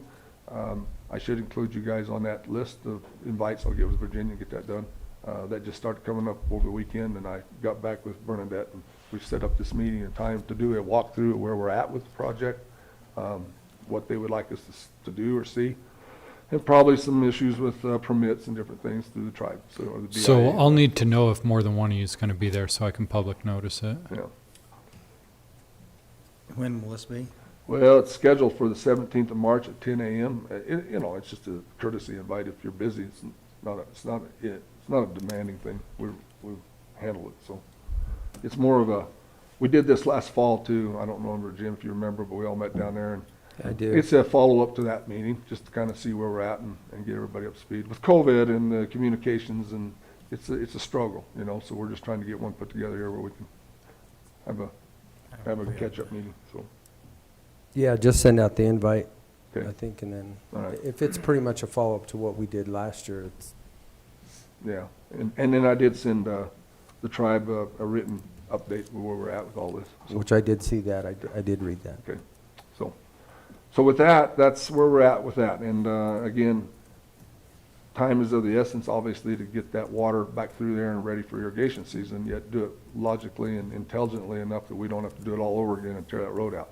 And I did do a comparison, it's rough draft now, so I'm really not ready to put it out in public, but to go in and dig that road out versus drill a pipe through right now is like 3 to 1 cost to tear it out and put it back in. So it's extremely expensive to do that and not close that road. That is a major road from here to Utah. You just, you've got to do a lot of work to make sure things happen here. So if we can come up with a solution that keeps us from tearing it out, I think it's well worth taking another week or so to look at before we order this pipe. So, and that's where we're at. So. Okay. Alkali Bridge, again, waiting for the environmental permits to be cleared through Corps of Engineers and the I don't know, whatever they do, you guys figure it out. It's government stuff. So, it's everything that you ever wanted to know about what you can't do. So when all that stuff is cleared, then we will be able to proceed with our FOR plans to start this project. We're very close to our right-of-way acquisitions to make this where the county owns the right-of-way, which has got to be done with the federal funding under this type of grant. But the bottom line is we're getting real close, and there's still some hope that we might get this bridge off the ground this year. So, but that is another one that, it is March, and we should already be out for bids, If we wait till April, we're just 1 month into the fall of being complete. So the timeline is shifting, and we're all waiting and watching, and everybody's doing their best, CDOT and everybody else, to get all these environmental permits put together and ready to go. So that's where we're at. But we still would like to is the Army Corps of Engineer really the holdup right now, or they? All of them. They're all just doing their final permits. It's all normal. It's erosion control. It's birds. It's mice. It's the whole thing, Jim. And they're all working at it. It's just the process. It just takes time. And so, I still think that we might get a good chance to put this out for bid. Might be later this spring, early summer.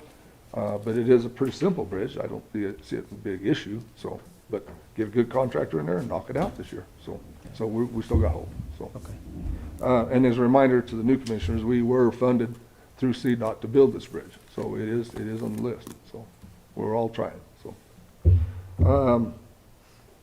Road 41, we did have some news in the spring about having to go down and do a center line as-built of what's there. So I did meet with Ernie Manus this week, and he has completed that project that we asked him to do to establish a baseline. Due to conflict of interest, we won't use his information other than just for our own history, where it is, what we need it for, or maybe use it for a guidance with another survey company, make sure we're all on the same page. But his part is completed.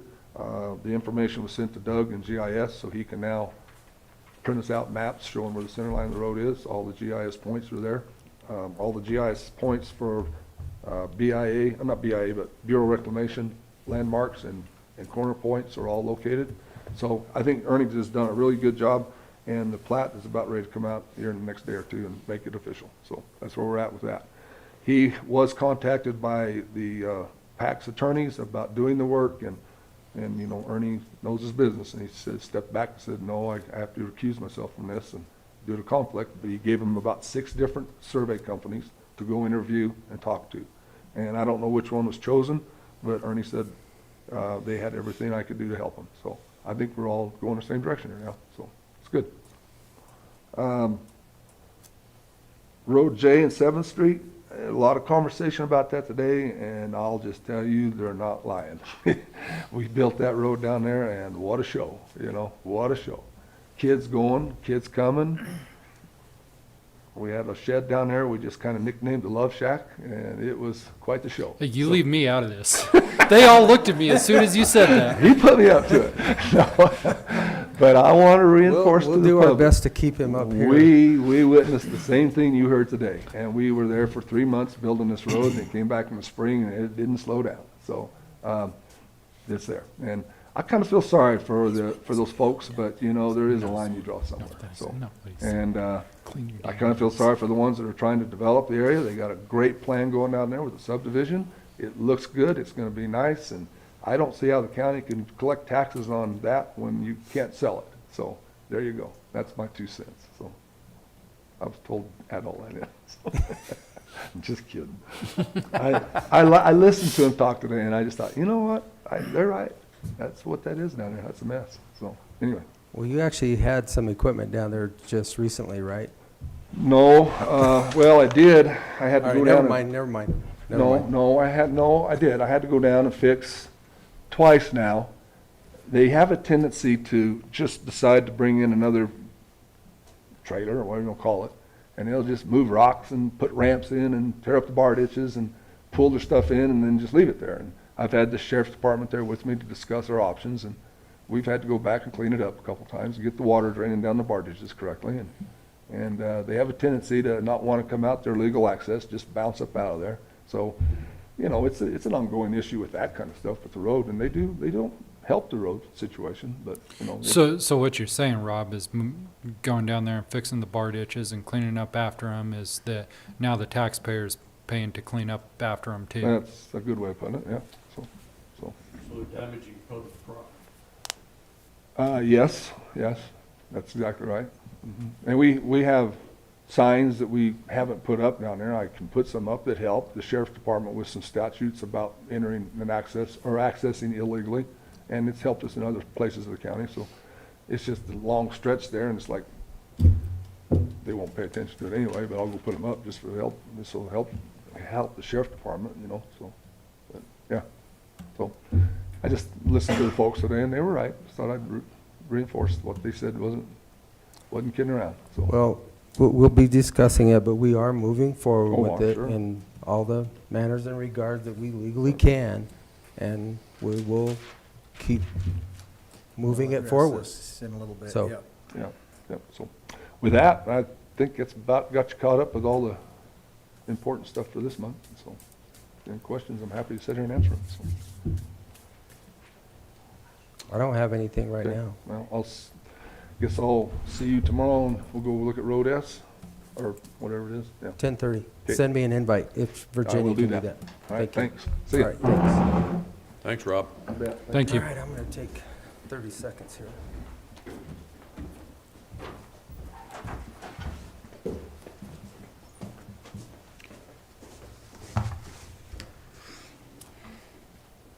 Oh, you guys should stretch it out every hour.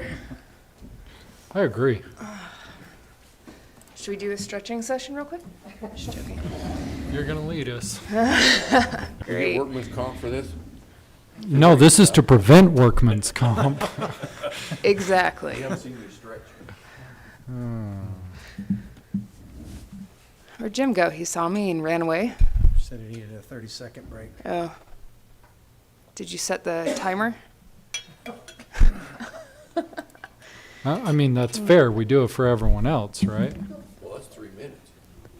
Let's see, what is this weed we're looking at? Russian thistle. Actually, it kind of looks like kochia. Russian thistle's pretty dense tumbleweed, but good job, close. It's an annual, non-native. But that's also water in the background, and we don't have that, so that's not around here, huh? Not that much. No.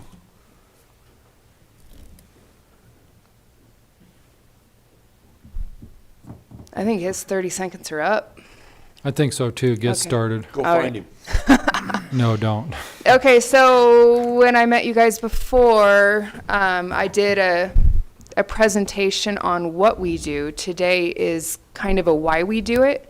So today is full of kind of statistics and facts. I'll try not to be too fast for others to get going. Okay, so Why are you sleeping on the job? that's not me. See, there's water in the background, so that's obviously not me. That's not around here. What weed is that? Russian thistle. Close, but it's kochia.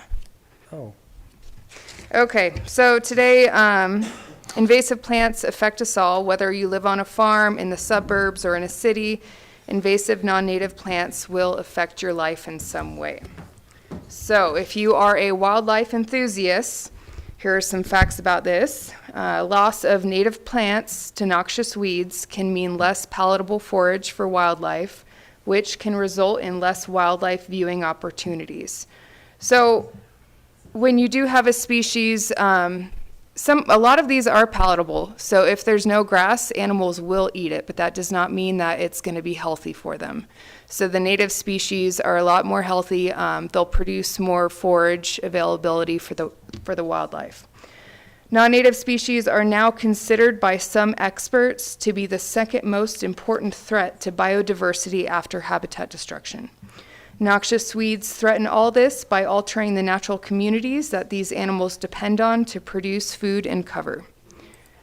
Some more little statistics. Studies in Montana showed a 98% decrease in elk use of bunchgrass range and a 67% decline in carrying capacity after spotted knapweed took over. Another study by the USDA saw a 75% decrease in mule deer population in northern Nevada, directly related to rangelands being turned from sagebrush to downy brome or cheatgrass. Downy brome halted secondary succession in those habitats. It increased the fire frequency from fires that occurred 60 to 110 years to 5 to 10 years. So some facts about noxious weeds affecting croplands. Obviously, they're going to outcompete your crops. They're going to limit choices of crop rotation sequences. They're going to reduce crop quality. They act as vectors of other pests. They interfere with harvesting operations, and they reduce land values. So do you guys know what jointed goat grass is? I don't know if I told you. You should. Yeah, so it is on the noxious weed list B. It's an annual grass. So this is a problem for our winter wheat fields because this will contaminate the entire wheat field. It germinates the same time as winter wheat, and the combines can't separate the wheat from the jointed goat grass. So when they harvest it, they take it in, their entire crop can be refused by the buyer because it is contaminated. So some facts about this: in western United States, goat grass now infests 5 million acres of winter wheat, plus 2.5 million acres of fallow land. Jointed goat grass can reduce wheat yields by 25%, and heavily infested fields yield losses of 50% are common. So jointed goat grass costs U.S. farmers about $45 million annually in direct yield losses and reduced grain values. Gardens and yards. Potted nursery stock is a source of weeds in the yard and garden. According to a recent study, there are now over 300 species of introduced plants that are invading natural areas in the United States caused by ornamental planting of non-native species. Wildflower seed mixtures often contain a percentage of weed seeds. Common noxious weeds that are found in yards and gardens are Canada thistle, musk thistle, field bindweed, common tansy, myrtle spurge, red stem fillery, kochia, Russian thistle, etc. So an example from our backyard. So there's a farm out on County Road S. It's owned by Mr. Walters. His great-grandma actually planted Dalmatian toadflax as a pretty ornamental flower in her garden in about 1970s. And now about 800 acres are infested from Dalmatian toadflax. Effects on right-of-ways. Highways, railroads, and utility right-of-ways serve as major corridors in the spread of invasive plants from place to place. Invasive plants increase road maintenance costs, as you can see in that picture. Do you know what weed that is? Kent, it's all you. No, I was just looking at the spelling of transportation. Did I misspell it? Yeah. It's some kind of a thistle. Transpiration? Minor details. Russian knapweed. So if you pave a road over Russian knapweed, the Russian knapweed will just grow right through the pavement. Invasive plants can obscure vision at intersections and corners. The State Department of Transportation each year spends at least $1 million per year in vegetation management. Invasive plants can obstruct access to power and gas lines. Okay, so rangeland and pastures. Noxious weeds cause more economic loss in rangeland than all other pests combined. One estimate is that the financial impact of rangeland weeds to be about $2 billion annually, and that was a long time ago, so it's probably more than that. They impact the livestock industry by lowering yield and quality of forage, increasing costs of managing, and reducing land value. Native grasses, which is what I kind of said before, they produce more foliage than noxious weeds, meaning that native grasses are able to sustain more livestock without having to supplement with hay. So an acre of land with established native desirable grasses can feed cattle twice as long compared to an acre that is infiltrated with noxious weeds, if that makes sense. Okay, so many noxious range weeds, particularly broadleaf species, have deep taproot systems and very little surface foliage compared with annual grasses and perennial bunch grasses. So one study indicated that acreage infested by Canada thistle was typically increasing at an annual rate of 10%, which caused an average of 42% reduction in range carrying capacity on infested lands. Because Canada thistle has extensive root systems, it can store mass amounts of reserve, protecting it from most environmental stressors. One study found that a 1/4 inch of a root fragment has enough stored energy to develop a new plant within Canada thistle. Also, these small root systems can survive at least 100 days without nutrient replenishment from photosynthesis. So these guys, once they get established, their root systems can keep them surviving a long time. Let's see.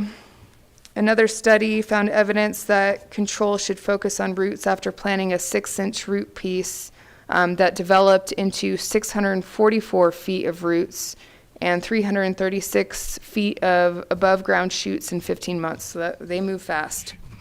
Okay, as far as land value, this was a documented case in Oregon. In the mid-1980s, there's a Taylor Ranch which had 1,300 acres. It was abandoned due to non-productivity caused by leafy spurge.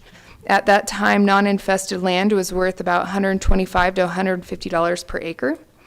Eventually, that ranch was sold for $27,500, which came out to be $22 an acre, with the stipulation that spurge had to be controlled. At that time of purchase, the county estimated that it would cost $65,000 to bring leafy spurge under control on the ranch. The property had a land value loss of 83% because of the leafy spurge infestation. And back in the day, there weren't many control options for leafy spurge. That's why there was such a significant drop in that property value, because there weren't many options to easily manage that. Another documented case of the leafy spurge, this is in North Dakota. Leafy spurge infested over 50% of the 3,200 acre Brooks Ranch in Ward County. In 1975, the ranch was sold at full market value to the neighboring ranch. 1978, all of the pasture land on the Brooks Ranch had become severely infested and was deeded back to the Farm Credit Services. 1991, the ranch was finally sold by the Farm Credit Services for $40 an acre, which was a 60% drop from the full market price. So it took them that long to actually sell that property because of the infestation. Some examples for forests. Invasive plants cause fire hazards. They're a serious problem in forest nurseries. They affect young pine plantations. They affect forest health, reduce habitat for native and endangered species. They degrade riparian areas. They create fire hazards, which I already said, and they interfere with recreational activities. So like a wildfire, invasive plants can seriously damage native plant and animal communities. They increase soil erosion and sedimentation and interfere with outdoor recreation. However, unlike wildfire damage, the effects of invasive species can be long-lasting. As biological pollutants, invasive plant populations can grow, adapt, multiply, and spread to unmanageable levels over time. Wetlands and waterways. Riparian habitats often have high species diversity and are critical for wildlife. In wetlands, invasive plants crowd out native plants and interfere with natural processes such as water flow and evapotranspiration. In Montezuma County, salt cedar and Russian olives are probably the most problematic species in our riparian areas, consuming large amounts of water, altering ecosystems from their native species, lowering plant diversity, and reducing wildlife habitat, which then reduces wildlife diversity. Waterways are also a main vector in noxious weed seed dispersal, which leads to noxious weed seeds germinating in irrigated crop fields, affecting crop yields. Those are some pictures of noxious weeds along waterways. Recreational areas, invasive plants can reduce revenues from hunting and fishing, and there have been many documented cases proving this. Invasive plants have a negative impact on tourism. In Colorado, leafy spurge, musk thistle, and other noxious weeds are outcompeting the beautiful blend of native wildflowers and grasses that tourists come to see and photograph. Recreation is another large vector of transporting noxious weed seeds to and from public lands. And all these reasons show you why we have a weed law. In recognition of the economic and ecological impacts of weeds, the state of Colorado adopted the Colorado Weed Management Act, also known as the Colorado Noxious Weed Act, in 1990. The act requires landowners and managers to manage noxious weeds if those weeds are likely to be damaging neighboring lands. Landowners and managers are responsible for controlling these identified damaging species. If they fail to do so, the county or municipality may legally enter the property, control weeds, and charge the landowner the cost for management. Is that decently quick? I tried. Pretty quick. Okay. Whew. That was a great explanation. Thank you, Bonnie. Thanks. I'll be back for more. Aren't you guys excited? Will there be a quiz next month? There might be. Might be. Any questions? I was going to give you a quiz. Oh, gosh. How do you shift gears? I'm getting really good. Getting really good at shifting gears. I spent like 3 days learning how to drive that dump truck. It's not as easy as you would think. I mean, I've been driving a standard transmission since I was 14, but these dump trucks are a different beast. So now I'm just waiting for my dang trailer. We ordered it in September and it's still not here. I asked them if it was made in China, but they said no, it's in Albuquerque, but the COVID is slowing things down. I'm like, just give me my trailer. So when do you I keep anticipate hearing a getting it? couple weeks. So I called them back yesterday because a couple weeks expired a couple weeks ago. So hopefully soon. And then once I get that trailer, I'll drive for another day and hopefully get my CDL and move forward. Sound good? Okay. Okay. Yep.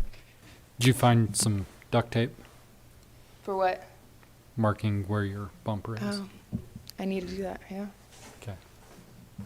Thank you.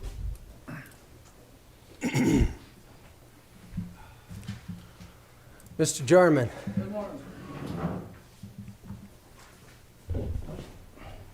I'll be short and sweet. I'll cover Everybody all tells bets us on that. him being sweet. Yeah. So on the budget, scroll to the last page, I guess, Shaq. Yep. Right there. So as you can see in January, we spent more than we brought in. Part of that was, it happened the same as last year. The insurance and stuff, and then we had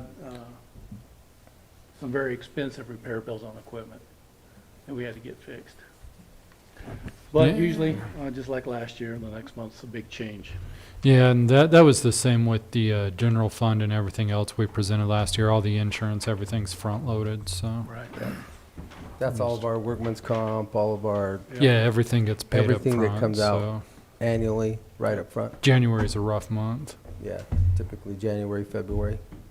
Okay. It only affects us the 1 month, generally, unless something else major breaks, but everything's pretty good shape right now.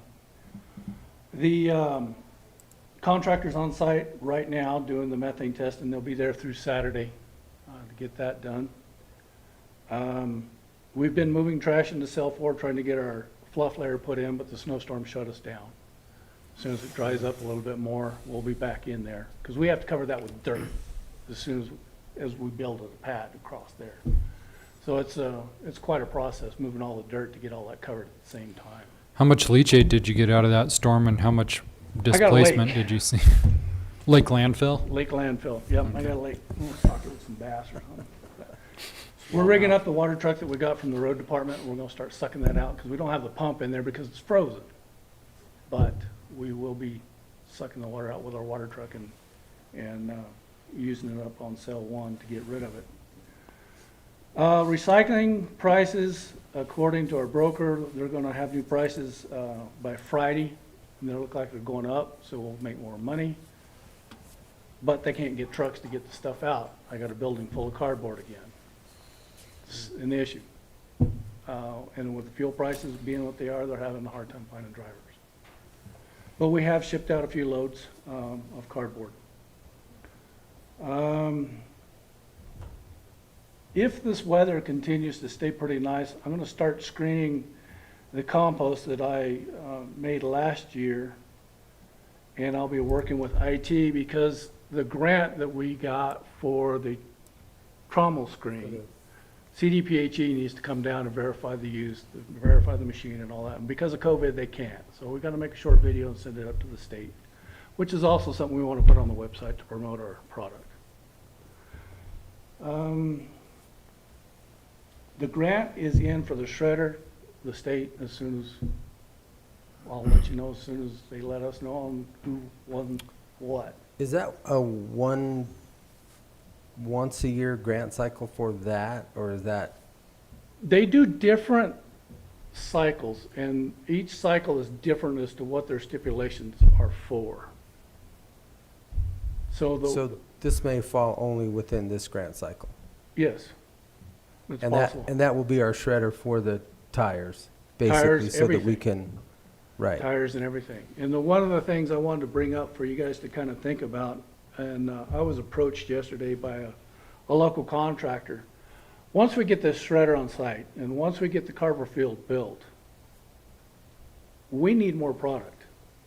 And one of the ways we can get this product is to let some of these tree trimming companies and private citizens bring their product to us for free.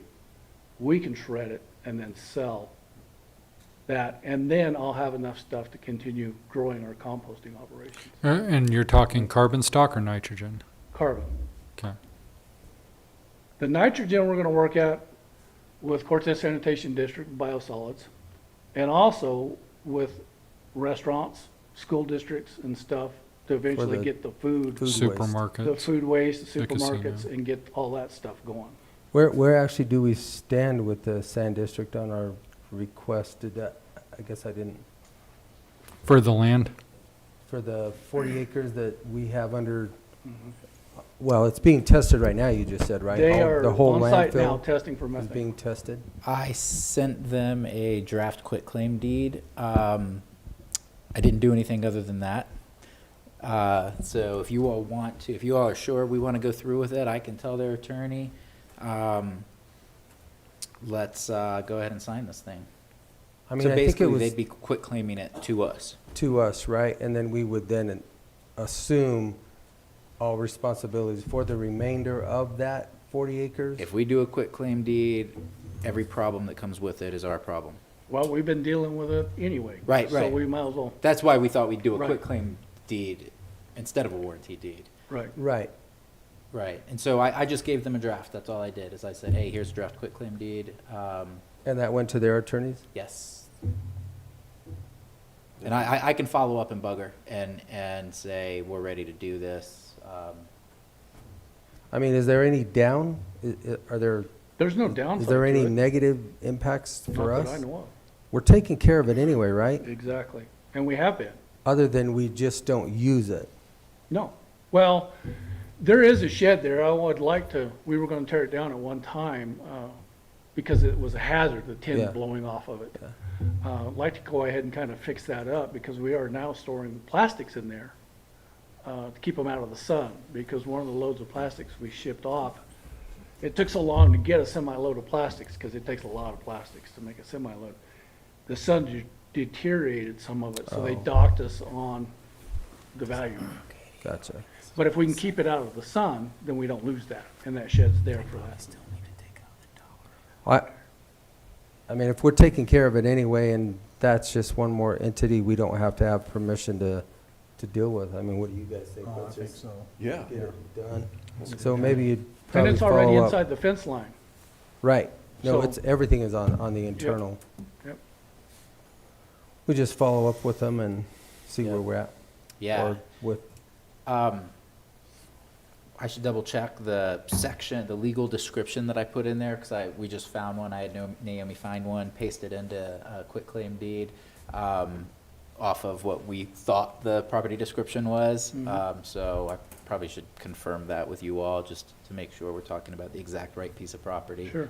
But yes, it's ready to go, assuming they want to do it. Well, that And then gives you us could- another 40 acres that we you- can do something with. yeah, I was gonna say, down you the could road. put carbon stock over there, and you could put a lot of stuff All kinds of. that would help us for our composting project. What or about anything else. well? Because part of that isn't a landfill. From the road going into the sheriff's range to the west is not landfill. That's just ground. Correct. To the south. To the west. Or, okay. So the road going to the sheriff's range runs north and south, so this Right. would be to the west. The ground to the east of that is the old landfill. So ground to the west is just, it's kind of on a hill Yep. there, but we can use that for whatever. And I would like to say, behind that hill, CDPHE made us put an outfall monitor for stormwater runoff in case, for some inexplicable reason, water ran off the landfill and uphill to leave the property to prove that we weren't contaminating it, our buddies at CDPHE. Okay. Well, we'll follow up with John on that and see what Yeah, we well, can get. yeah, they're in there now. It's got to be done anyway, so, I mean, we're getting it taken care of. Correct. And our consulting firm, Weaver Booz, is going to be filling out the report for that and sending it in the state, which has to be in before September. Obviously, you know the consequences. I've explained to you what happens if that doesn't. Mm-hmm. So we're moving forward with that. Now, the previous commissioners, where you were part of it, Jim, give us the go-ahead to charge $10 a piece for mattresses. So just the month of January, that was an extra $1,000 that we made. So it's been a big help. That's a lot of mattresses. Yeah. That's nothing. That, That's yeah. nothing yet. Wait till When the they change out hotels all the remodel, beds. that's mattresses.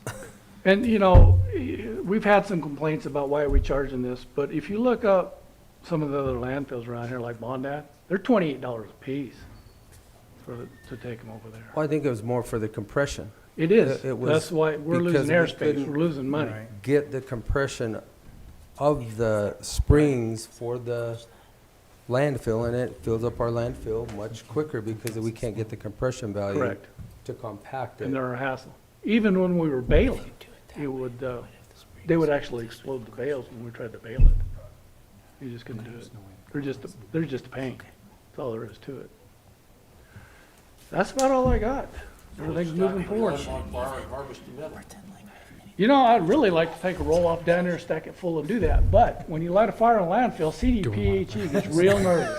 We had enough to do fires over the last 2 months around here. Oh, So, Your letter? huh? Your letter? the landfill also drafted a letter regarding 7th Street. Yes, I will be signing that and sending that out for them. And in regards to that, we've worked with the sheriff, the landfill's worked with the sheriff's department on other issues similar to this. And whatever we can do to help him and you guys move forward to get this stuff cleaned up, let us do it. Is there any dumpsters down there, any way of them putting trash in, like Waste Management's loads coming into you? That's almost gotta be hazardous material. Well, looking at some of the pictures, I don't know whether there is or not. That's the problem. If that stuff runs off into the creek, it's contaminating everybody. Right. Everybody downstream, anybody's wells, livestock, who knows? It's a bad deal. I don't know whether they have dumpsters or not, but, They actually don't right now, and it is required in our land use code to show proof of disposal services. So here again is just one more letter that we will be sending, or maybe you've already sent it, no, I'm waiting. I'm gonna sign it this morning. which deals with our nuisance conditions down on J 7th Road, right at the intersection, so.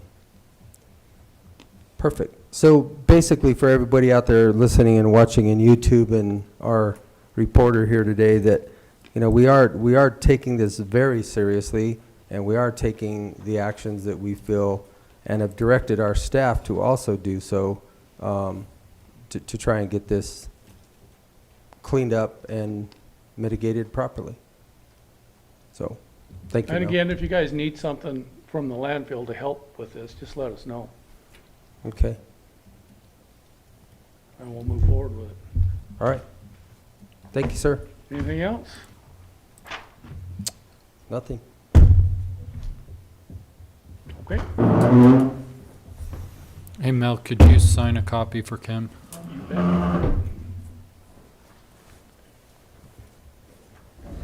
Next up will be Justin from the fairground.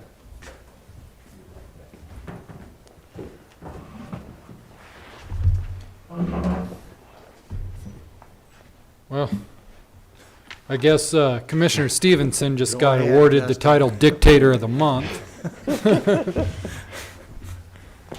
You got my full attention, Justin. All righty.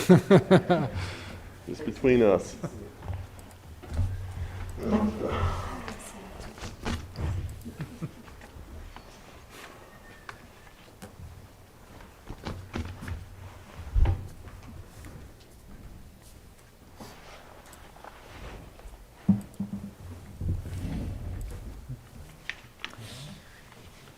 And Kim, since we're in downtime right now, I thought that Jerry had done a newer, updated one since this 2007 one that you just sent me. Okay. I just asked her. She said she was going to look. I can send you the new. If you would. Yeah, that just has the change date. That's fine. The one I showed you? Mm-hmm. So we don't need a signature or nothing on them there. Does it require a signature at the bottom? Let me check. They've already approved it. We Okay. approved that, Yeah, I know it. gosh, last year about this time, wasn't it?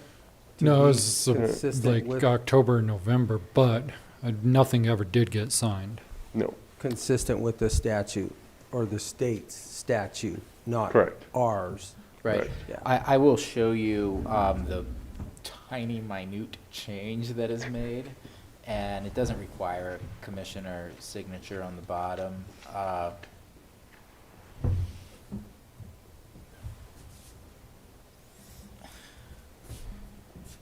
I initially actually just took this sentence out and moved the period here, but Justin's request, which makes sense, was to change the 90 to 30, so I just did that instead and put the sentence back in. So it just says at least 30 days prior to the event. I was thinking we had signed something, because it seemed like we have a copy of what the changes that you made, but I'm not sure. As all I know is that I agree with you, Justin, it does need to be consistent, it needs to be the 30 days for the requirement of the state statute. I realize that we could be more restrictive, but the past commission decided that instead of 90 days, we would be consistent with the state statute of 30 days. And there is a motion on September 1st where he states exactly that. Yep. Yeah. So it has been approved, it has been completed, it's just the signing of it in the document itself. Perfect. So that it's reflected. That's all I needed on that, unless there was anything else that the new commission looked over and decided they wanted to change on it, or if they were in agreement with everything they liked, so. It looked good to me. Okay. Well, with that, our attendance to date out there has been 3,420 people. Our income, $19,960. This past month, we've had several events run out there. Team roping, we had the commodity giveaway February 6th. Also a barrel race, a couple hunter education courses went on. We had the beef tag in on February 7th. February 13th, we got to see a couple of our commissioners here out at the Southwestern Colorado Livestock Association meeting and banquet. Four States Junior Rodeo went on February 20th and 21st. There was also another team roping and barrel race this last weekend. And of course, we've had weekly practices that have been continuing to go on Monday through Friday. So it's been quite a bit of things going on out there. Upcoming this next month, here this weekend, March 5th to the 7th, there is a K9 nosework trial. It's set up for scent detection. March 12th to the 14th, we have a 3-day barrel race coming in. I believe that is their finals from last year that they're going to run. March 13th, we have the commodity giveaway going on out there. March 25th to the 27th, we're back to our annual Four States Ag Expo. And then, of course, we still got our weekly practices going Monday through Friday. And those will continue till we probably, another couple weeks till we take the arena out and start getting ready for the Ag Expo. Then a couple of those practices will utilize the beef barn when they can't utilize the indoor. So other than that, you guys kind of answered the question on the alcohol policy and that other part for the master contract. The only other thing I wanted to bring to your attention as far as that was our rate schedule. And I just wanted to kind of give you guys an idea, especially the new commissioners. This is kind of our rates that we have out there. If there's anything that you want to change, let me know. I think as far as our prices, for the most part, they're fairly decent and pretty good. The only one that I might recommend if we did want to up it a little bit would be the outdoor arena. We do only charge $200 a day. We have done a lot of improvements out there. So if that is something that you guys want to, maybe charge a little bit more on, that would be the reasoning for that. The email that I sent back to you, Justin, I was okay with all of your recommendations. I think if you're watching it, you kind of have the pulse on what's going out there and what you can or cannot do. I think I'm okay with your recommendations. And I think I pretty much stated that in my email. I don't know how you guys feel, but now's the time to change it if we're going to change it, to do it annually. I think for now, with conditions we're in, I think staying right here is pretty good. Okay. Yeah, I think so too. And I mean, we can look at this again next year, or at the end of the year or something, kind of go from there if you guys wish. So to be clear, was that an increase of $25 per day on the outdoor arena, or was that a stay where we're at? I think we should stay where we're at for right now until we get through this. Till we're back to operating at normal Yeah. speed. And when that will be, I have no idea. I don't think it's a make or break thing at this time. Mm-hmm. Okay.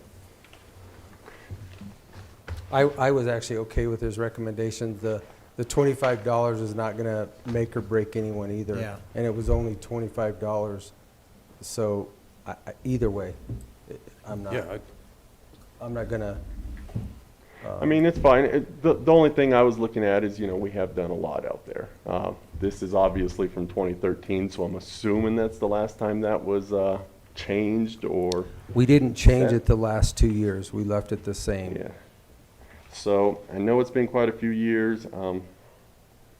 That part of the fairgrounds we have put a lot into. So just in order to maybe try to recoup a little bit of some of that we've improved out there. But that's fine, we can kind of see what this year brings to us and go from there. And just to be clear, if the commissioners were to agree to increase the outdoor arena charge to $25 a day, any contract that you've already signed for this year is already locked in. That's under contract. Correct. Yeah, no, that would never change. It would just change going forward. Yeah, and it was something I was looking at maybe for the next calendar year, maybe. The outdoor arena is only rented how many times a year? Oh, it's quite a few, actually. Quite a bit, Yeah, yeah. quite a bit. We actually rented out quite a bit. Now, a lot of those rentals are in a whole fairground rental. So, they're renting the outdoor plus the indoor, and it's just one lump sum. If you kind of go down there to where it's like $1,000 a day, where we include a lot of the buildings and all that. So I have a question for you then. And you may not be able to answer this because until we deal with these rates with Empire Electric, is the $250 a day with the lights, is that going to even cover that fee? And it's a tough question to ask because I don't know where we're going to get with these new rates or fees that they're proposing. I mean, and I'm not going to put you on the spot. No, that's okay. I mean, it's just a question I'm asking is, I don't think we want to be going into the hole with the utilization of the lights, but here again, I don't know what's fair because we don't really know. They're coming. They've already warned us. These are going to increase even more. I agree. So Yep. we kind of have to pay attention to all of these power consumption out here at the fairgrounds, because it's not general three-phase, it's, or are we on general or large power three-phase? It depends on the meter, but we have some on large power. We have some large, general, and then obviously just Single single phase. phase. Yeah. Yeah. We've got several meters out there. So I'm not sure if this is on general three-phase. This probably would be, because it's not big enough power. Well, when you kick them lights in, Of course, we did change those over to LED Okay. last year. Yeah. So they do not have near the power demand that they Okay. did. and without looking, I don't know Yeah. where you're at. And I don't know. So either. that was why I was okay with your proposal, and I'm not sure if that'll even cover it. Well, I think we need to just monitor it. If the power goes way up, we Yeah. need to adjust everything to make sure that So taxpayers aren't paying. that Your would be large my- power, the rates, the way I understand them right now, are not gonna change that much. Correct, it's a general three-phase. Right. Okay. And then secondary, which I think everything down there would be secondary or general three-phase. Yeah, I'd have to look into that. You'd have to look into that, Justin, and Okay. then monitor that. I think, that rate structure that we're gonna get hit with again, I think is where we have to be pretty aware of what we're doing. And I'm talking throughout the entire county of Yeah. how we, I think the one that gets hit on that is our main building meter, if I recall. I think that that's would be the one. large three-phase. Yeah, I That- think that's gonna be, Your yeah. biggest meter, and that one shouldn't change because it shouldn't change. Okay, I think it's a general three-phase is Okay. where we're gonna get okay. more of an increase, and secondary. Yeah, I'll keep an eye on it, kind of monitor it, and, if we want to kind of see what does happen throughout this year, and then we can kind of address it later. If we do want to change that a little bit, that's fine. The other thing, I did want to let you guys know, the after-hour program that we implemented last year, it was a pretty good success for the most part all year. Just to give you an idea, the extra amount of income that we did pull in last year just on that additional pass was $3,120. This year, it's already at $1,810 just on selling the extra pass. However, with that being said, what I do want to do is take that and implement it to our beef barn as well. Our indoor arena has been, shut down a lot of times during the weekend for these people to come out and ride just because we got events going on. Monday through Friday, we've been having practices going on, so it's hard for them to get off work, come out, ride their horse for a couple hours. And then the beef barn, it doesn't get utilized near as much. So I'm wanting to take that, implement it to our beef barn, just kind of give you guys an idea. That's what I want to do and what I'm going to try to do here in the next couple months, as long as you guys don't have anything against it. I think it's a great idea. Yeah, I do too. Yeah, Okay. run it. That work? Other than that, Mike and his staff are out there at the fairgrounds today. They're putting that door in. So we get that door in today, maybe finish it up tomorrow, and it's all done. In the kitchen, that is, that exterior door. So we are good to go. That's all I have as far as what we got going on. Appreciate it. And we have some interest in some of the used equipment to come out of the kitchen.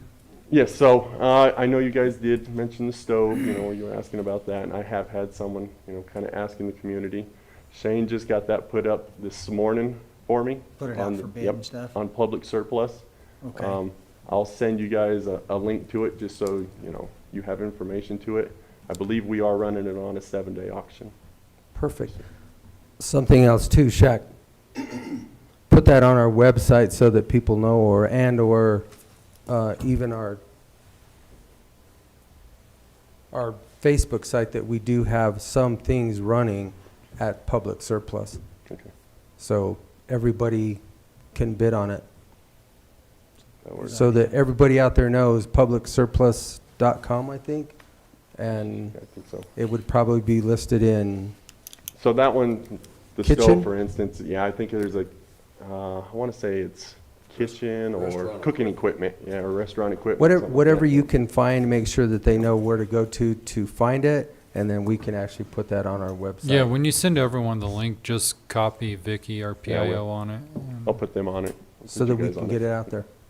Perfect. All right, thank you. All right. Thank you. Thank you, guys. Yeah.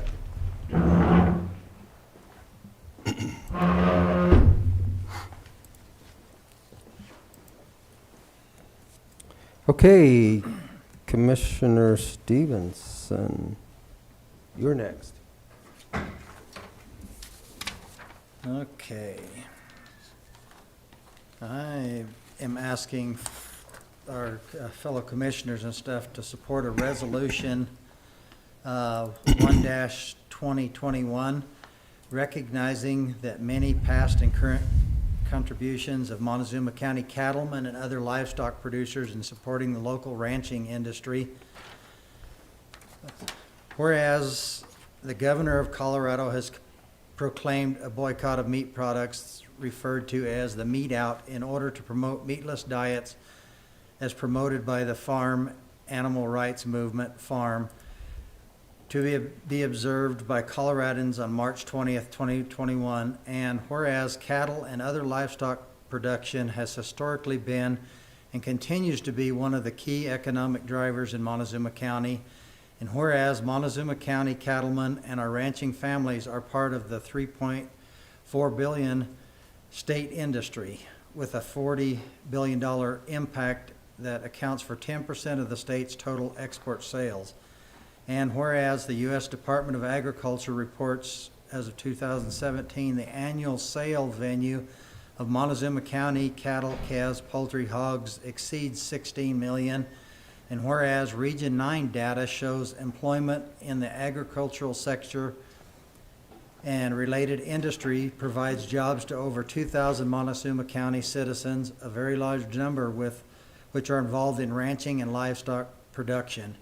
And whereas the 2020 to 2025 dietary guidelines issued by the U.S. Food and Drug Administration recognizes that a variety of animal and plant proteins is important to a healthy diet. And whereas the Colorado General Assembly is considering passage of Senate Bill 21079, which concerns deregulation of direct-to-consumer meat sales in support of ranch-to-table private enterprise. Now therefore it be resolved that the Montezuma County Board of County Commissioners of Montezuma County, Colorado, declares its support for our cattlemen and other livestock producers and proclaims March 20th, 2021 as Montezuma County Cattlemen's Day. And be it further resolved that the commission expresses their concern that the governor of Colorado would call for a boycott of even 1 day duration of the industry that is key and essential to both our local and state economy. And finally, shall be resolved that the commission support Senate Bill 21079 concerning deregulation of direct-to-consumer meat sales in support of ranch-to-table private enterprise and all other legislative actions that support strengthening Colorado agriculture. So just another quick update also too, I was emailing CCI, which I've carboned you guys both on my response, that CCI is collecting all of the data from all of the counties that are passing resolutions so that CCI can track it and then put all of the counties that have opposed this on their website of all 64 counties. I did respond to them last night and told them that we would be reviewing this today, and as soon as, or once passed, then I would send it to the state and CCI to put our name on the list for the Cattlemen's Day. So, is that a movement to accept? So moved. Okay. Second. All right. So we have it's been moved and seconded to pass resolution number 1, 2021, recognizing the many and past and current contributions of Montezuma County cattlemen and other livestock producers and supporting the local ranching industry. All those in favor? Aye. Aye. Aye. Also to Katie Greenberg or Greenmeyer from the Ag. Yes. She's also come out in support of supporting the producers and the local economy as far as the ranching industry goes. And really we can't have, we don't need another industry killed in our state. I mean, oil and gas is getting crucified, and we don't need another industry that will be harmed. Yeah, in and our let's town. not act like tourism didn't take a beating in the service industry last year too. So.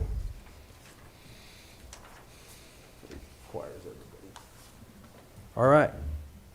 Well, we're signing that. We'll go into the review of the nuisance conditions on continuation from our February 16th.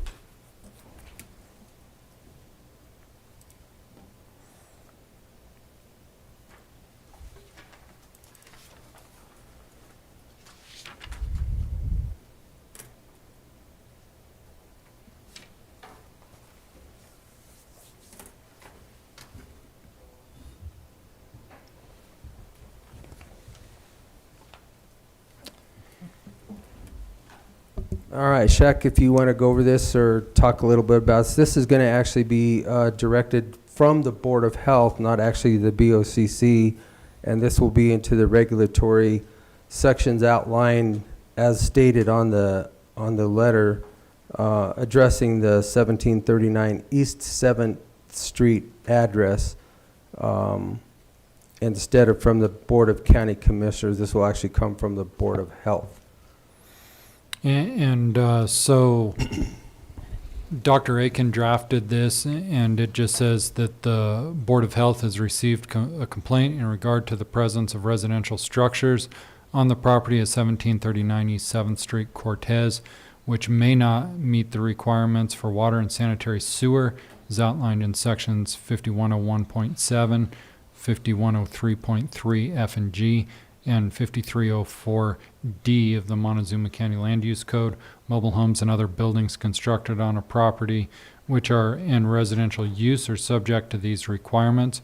The board requests your permission for an inspection on the property to assess the validity of the complaint and thereby determine the needs for any further action. We shall appreciate your prompt reply. And so I think to vote on this, you would have to adjourn as the Board of Commissioners and go into session as the Board of Health. That's technically correct, because we are the same body. Which is absolutely correct. And we can do that. However, the only thing, when I read this, is I think it's open-ended. We shall appreciate your prompt reply. I think we should actually put a date. A deadline. We usually do 10 days at the, for a lot of our requests. We can specify whether or not it's 2 weeks or 10 business days or just leave it alone at 10 days. I don't particularly have a preference in this situation. I think that we should put a 10-day. Yes, I do too.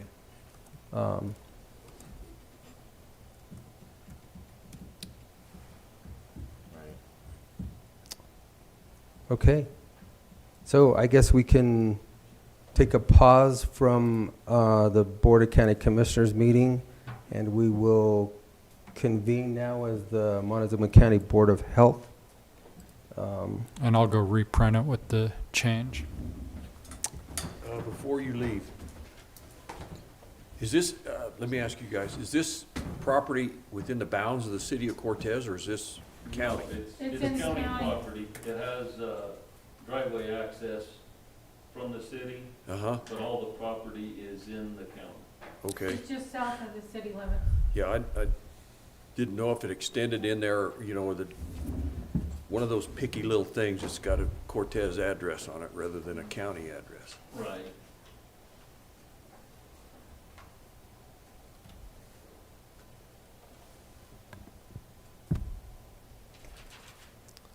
So this is just one more letter that we will be sending. This has an actual 10-day action required for their to get back to us, and this will be coming from the Board of Health. again, just one more of the many letters that we have sent, one from planning, one from the landfill, now from the Board of Health, to try and start getting this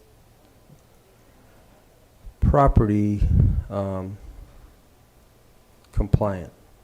So do you, either one of you want to move to accept this, or? I'll move that we accept the letter as written. And I'll second it. So it's been moved and seconded as the Board of Health to send the letter to the property owner, Mr. Thomas Hughes, at 17319 Road G, Cortez, Colorado, in reference to the property located at 1739 East 7th Street, Cortez, Colorado. All those in favor? Aye. Aye.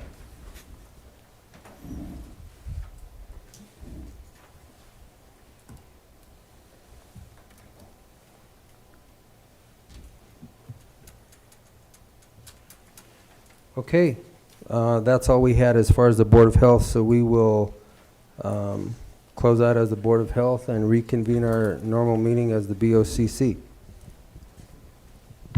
And with that, we'll go to our County Attorney, John Baxter, for his report.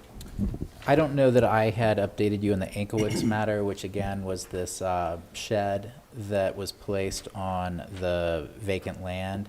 And it was under the previous compilation, the Board of County Commissioners ruled with the assessor to keep it classified as vacant land and not change it to residential with the shed on there. We're now set for a hearing on May 5th. I think it's May 5th at the BAA for that. Yes, May 5th. It's a Wednesday at 8:30 in the morning. So we'll handle that. Ms. Bug and I will handle that. We are submitting all of our documentation to the BAA. I think probably momentarily. It's all ready to be filed for that hearing. I did get an email back just now, 11:24 a.m. from the attorney for the Cortez Sanitation District. I think they're good to go. She suggested, I'd inquired, hey, can we talk this afternoon? She said yes and gave me some time frame. So I'll touch base with her this afternoon. And presumably, she just needs to present that to her client and have them sign it. And we're done. So it's an update on that. Let me see what else interesting. You heard from Rob Englehart this morning about just some progress on the PAX case and what our county surveyor is doing for us as far as helping us determine exactly where that road lies. And I think that's it, unless you guys have any questions. Have we heard any more on our other road and gate deal? County Road Y. So I received one email, I think since our last commissioner meeting, from their attorneys telling me that they were getting a title search done. They thought that would take 2 to 3 weeks, because I asked them for a time frame on how long this investigation of theirs was going to take. So he emailed me that. That's about it. We've compiled, I think, just some history of it that I have not shared with their attorneys. Basically, that road has been on the county road maps since, I want to say, the 50s. I'm speaking loosely because I'm not looking at it right now. It got realigned in the 70s. We're very confident it's a county road. So that's the only real update, is they gave us a time frame of 2 to 3 weeks last week of how long they thought their investigation would take to get back to us. So when was our date? We gave them 30 It's days, soon. right? You So it's going to be, I can tell you that in my calendar, and I'd have to go back and look at when I sent it, but I have a little tickler in my calendar for Friday to check the status of it. So it's probably coming up real soon, within the next week or two, is my guess, since I put the tickler in my calendar then. okay. I mean, we The can, gate is still open right now, right? it is, so it's So not we have causing a nothing- problem right now. Okay. Right.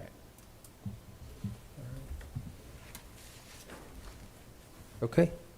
Mr. James Dietrich, we'll go right into you since I saw you come in the room.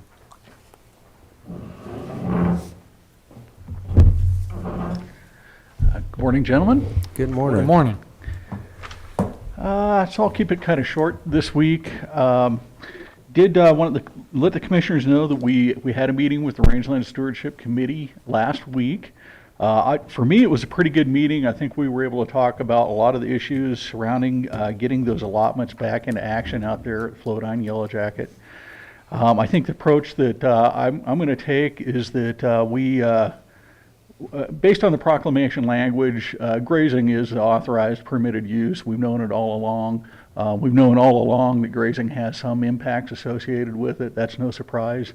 At this point, we look forward to participating in the Section 106 process to see if there's anything more we can do to help mitigate any of the potential lingering issues out there. But other than that, we sort of see this as grazing is continuing on as normal. And shouldn't see any other reasons why it shouldn't. The numbers that they're proposing through that proposed action are already a significant mitigation in itself. Those numbers have gone down by about 65%. So that in itself is a significant action, and we think that they need to take a look at that action with relationship to the adverse effects they say are going to have on cultural resources, and take it from there. Again, that'll be a fairly long process, as I understand it. I'm anticipating a couple years on this, so we'll keep after it and keep the commissioners appraised as the thing unfolds. Also have received an estimate from SEH to prepare a bid package for the courthouse sign. The numbers are maybe a little bit high on that, so we will be asking for a couple other estimates. I've got one contact already made, so we do anticipate getting at least one more estimate to come in, and I'll ask for at least one more. Did want to let the commissioners know, and I think you're already aware of this because Ed Millard has been very diligent about sending out his notifications, but House Bill 803, Diana DeGette's wilderness bill, has passed the House. Anyway, we don't know what's going to happen with the Senate yet, but we anticipate that we will have some stiff opposition in Senate. And of course, Representative Bober is taking an opposition stance on that, and we've already had conversation with her on that also. So, I guess that pretty well concludes my report for the week. We do have a couple things coming up next week, when we'll have an opportunity to talk about that at the commissioners meeting next week. So, Thanks, James. Okay. Thank you. Thank you. Mr. Powers. Let's see, I did get all of the State Affairs Committee appointees that the board nominated last week turned into the Colorado Water Congress. So that was with Ed as the primary, Ian McLaren as the alternate, and James Dietrich as the second alternate. I am working on getting a board-to-board scheduled for the Board of County Commissioners and the Tribal Council. We've had some back and forth, but haven't nailed down a date yet. And with the Attorney General's office on the ongoing opioid settlement, we're now working with CCI to put a cap on administrative fees that can be charged out of that at no more than 10% of anybody's allotment, and it has to be actual costs, things that are receivable. So we're trying to cap all the administrative fees so that money doesn't end up going to waste. And that will conclude my report unless the commissioners have any questions for me.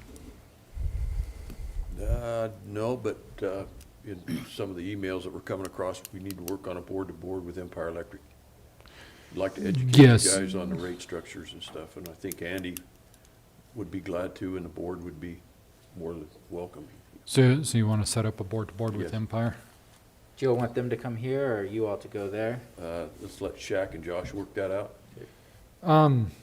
Generally speaking, though, that's not a paid board like this board is, and so do they normally meet in the evenings?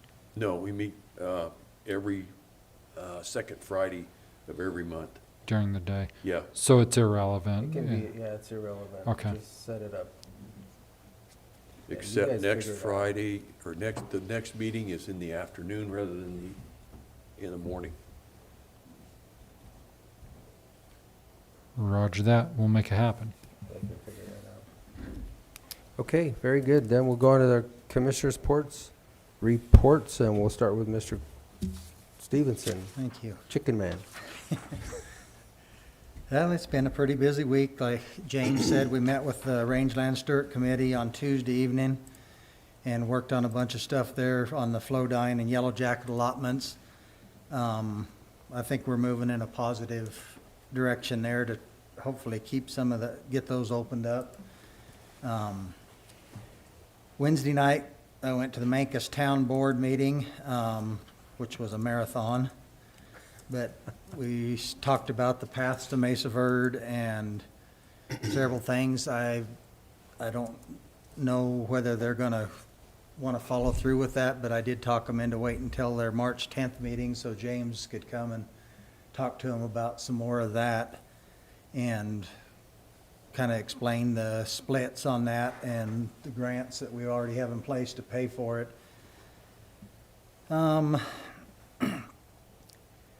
I've had several calls about the city's master road plan and I don't know how they call it the truck bypass down there.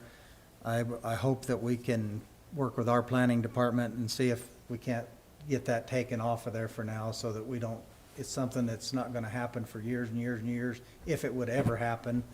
I don't see the reason for it being on there.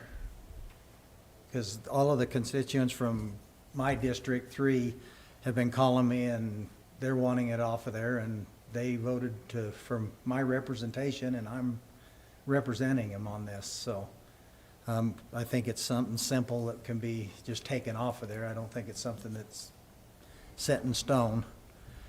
Another bill I think we need to really watch is State Bill 21-135. It's a prohibit certain animals and traveling animal act deal. It's something that's going to really cause problems with people rodeoing, with, I don't know, ranchers hauling their livestock to different events, and I think it's something that we really need to watch and we need to be against this. Which bill was it? It's State Bill 21-135. And this just come to my attention last night. I haven't had a chance to really read up on it, but the initial part of the bill that I read is it's going to severely affect animal industry in Colorado, and we need to keep an eye on it and talk to our legislators to have them vote no on this.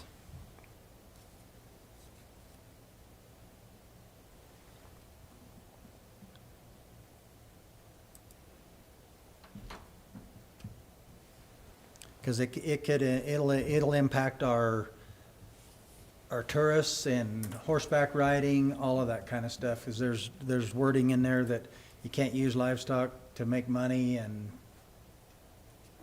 it'll severely affect our ag and tourist. So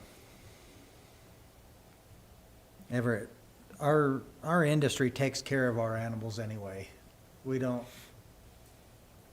abuse them, we don't do anything, we just, this is just stuff that's coming from everywhere right now that we don't need this kind of stuff in Colorado. Send me the legislation, Joel, and we can write a draft letter of opposition to it. It's not on CCI's radar right now. So was it just proposed last night? I think it came from this legislative Colorado.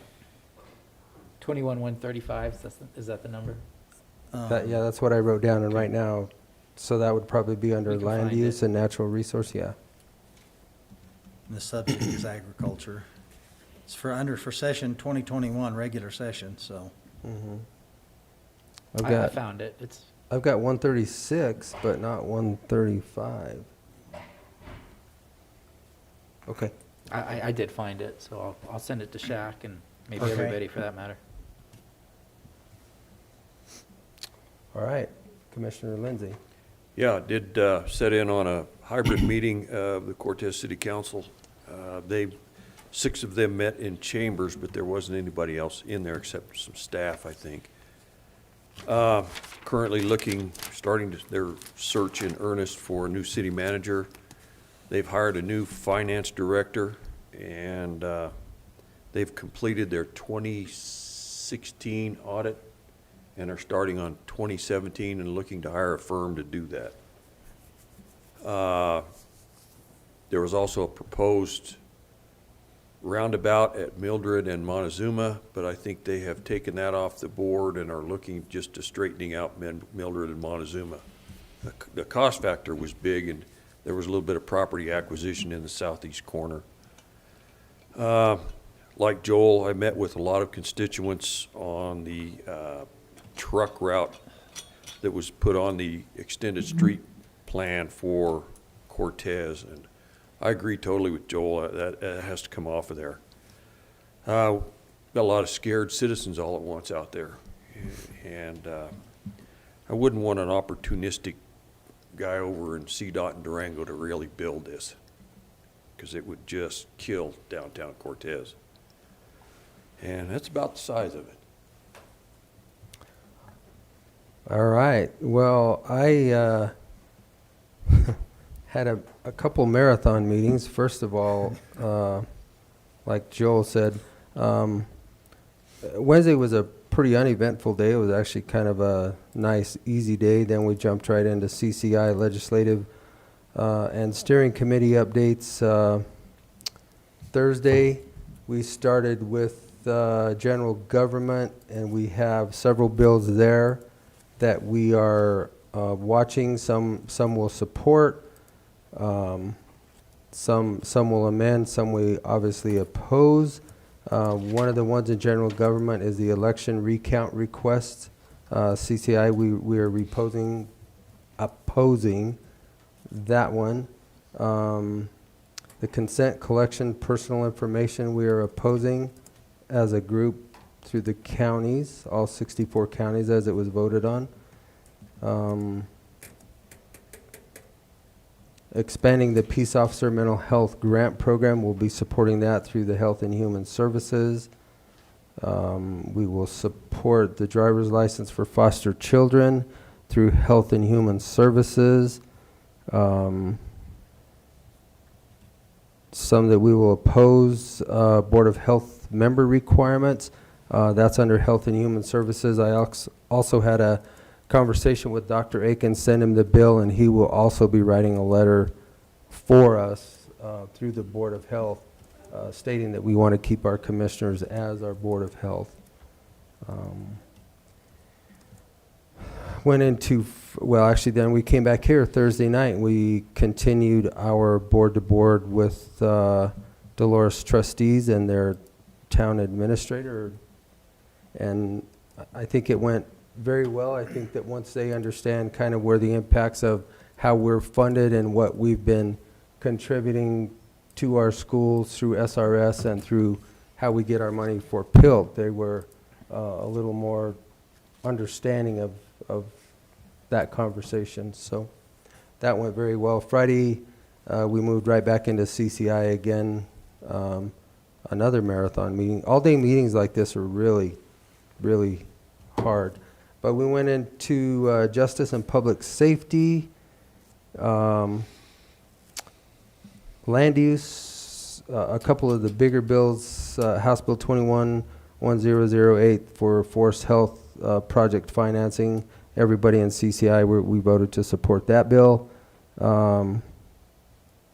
Local government authority promote affordable housing units to support, transfer for wildfire mitigation and response to support.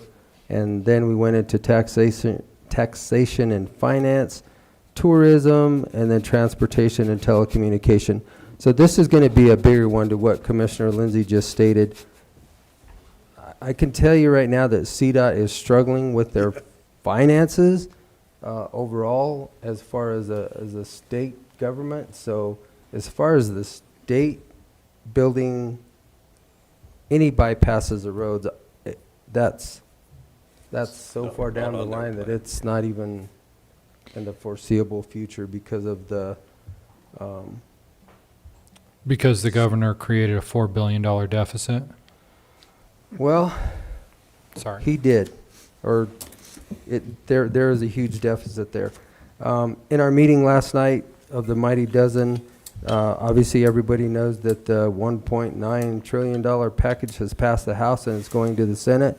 We don't know where that's going to end up at, and then how the allocations will go. Look, if this is passed, to the state and local governments directly instead of the way it did through the CARES Act funding. And so if that passes, Montezuma will get their own allocation, and I don't know what kind of strings are going to be attached to that, but more will be coming on that. The CARES Act did pass in the House, and it's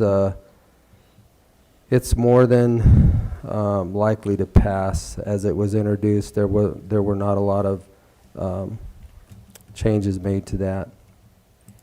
Later today, I will be on a call with CDPHE with our local public health department. So at some point in time, whenever I get that call, I'll have to step away from wherever we're at as far as our movement and our dial situation and where we're going to move, which I can tell you that their numbers and our numbers do not calculate the same. No. We're not, I don't know how they do math, but we are less than what they say we are. So I'll be having that meter later in the day. I will reach out. One of the ladies asked today, maybe as a group we can just reach out to the mayor of the city of Cortez and ask that they do have public meetings, even if they're in a reduced state. But I do agree with them that as elected officials, we should all be meeting and being able to have public comment. Well, even in yellow on the governor's little rainbow, we are allowed 50% capacity. So Correct. that building, that auditorium of theirs holds 300. That'll Well- allow 150. I don't want to sound upset, but I mean, unless there's something controversial, you'll rarely see 150 people in a public Well, meeting. and I think just maybe if you guys are okay with that, I will reach out to them and try to educate them that they really can have that occupancy in there, and it actually is okay. So if you guys are okay with that, we'll take care of that later on today too. Could And with you, that- maybe because you're going to be meeting with the health department to discuss whatever with CDPHE, maybe ask Dr. Aiken to give him a call? Yeah, good idea. Absolutely. Okay, and with that, I could keep talking forever, but we'll stop there. So, gentlemen, let's reconvene at 1:30 for our water issues with Trout Unlimited, and we will go have lunch. Sounds good.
And then I will unmute us on here. YouTube is live and Zoom is live. And let me unmute the computer audio so we'll be able to hear Mr. Rose, who will be presenting on behalf of Trout Unlimited. And Mr. Rose, if you'd introduce yourself, please, and thank you. You're muted. You're still muted, Mr. Rose. There, sorry about that. Good afternoon. Thank you, Shaq. My name is Duncan. Last name is Rose, like a flower. I'm been privileged to be the conservation co-chair for Dolores River Anglers, which is our local chapter of Trout Unlimited, past president of that chapter also. With me also is Chris Burkett. I think many of you, I'm sure, know and know well. He's a longtime resident of the area, also a member of our board. And yes, my twin brother, Raymond Rose, who is a PhD environmental engineer and a very key part of our technical program.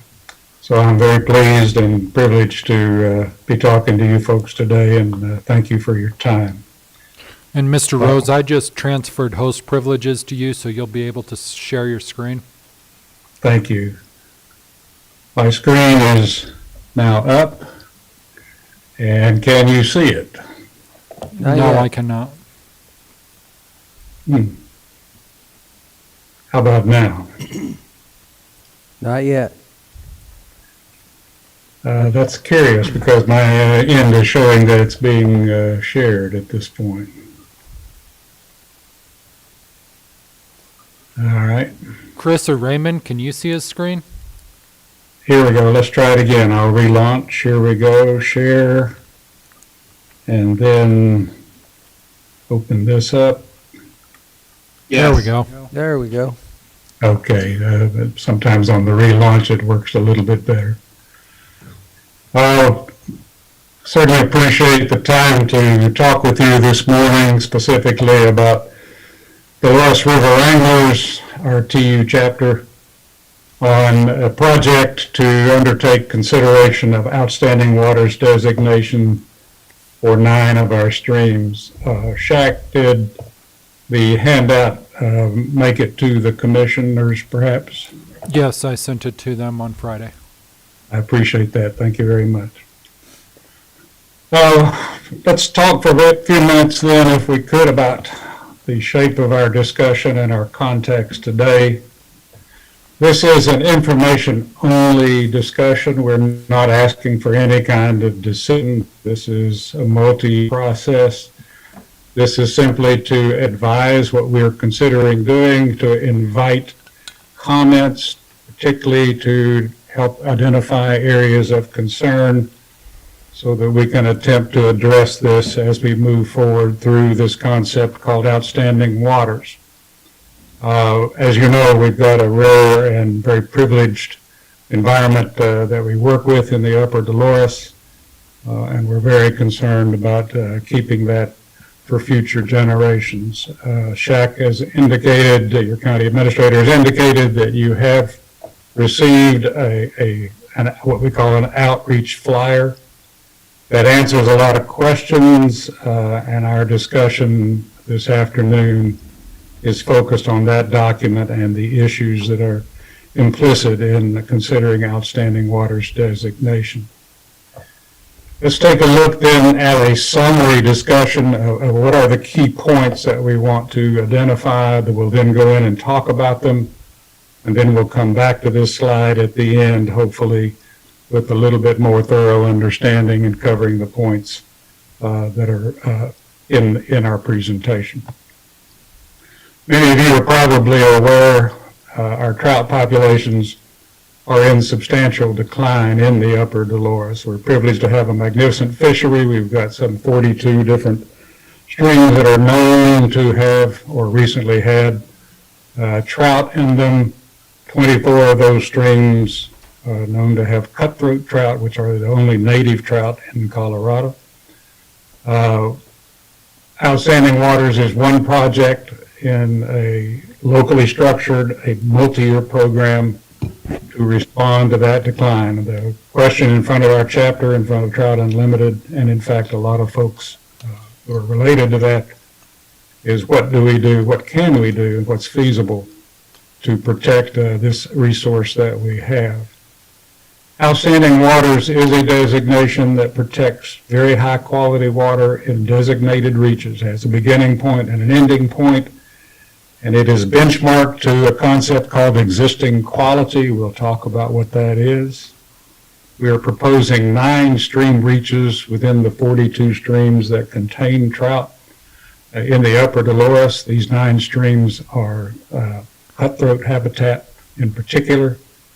All 9 of these candidate stream reaches, and I underscore the word candidate, they're under consideration at this time.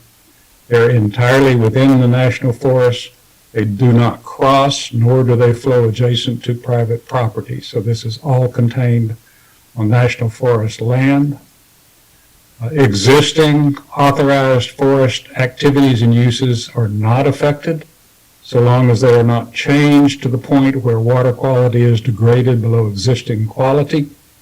Newly authorized activities cannot degrade below existing quality either. So this concept of existing quality is rather important as we move forward. Outstanding Waters does not affect water rights. It's about water quality. It is not about flow or water rights.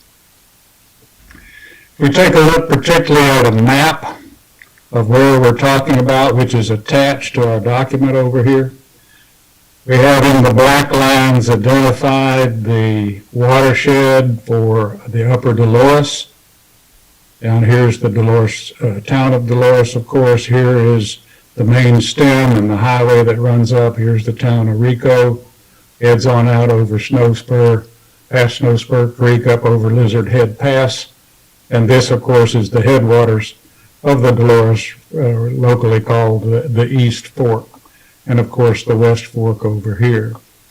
The purple lines indicate what are existing outstanding water designations in the upper Dolores. This is the Hermosa area. It's outside the upper Dolores. This area up in here is the Lizard Head Wilderness area. And when the Lizard Head Wilderness area was formed, those streams already qualified because of their quality to be outstanding waters and receive those designations.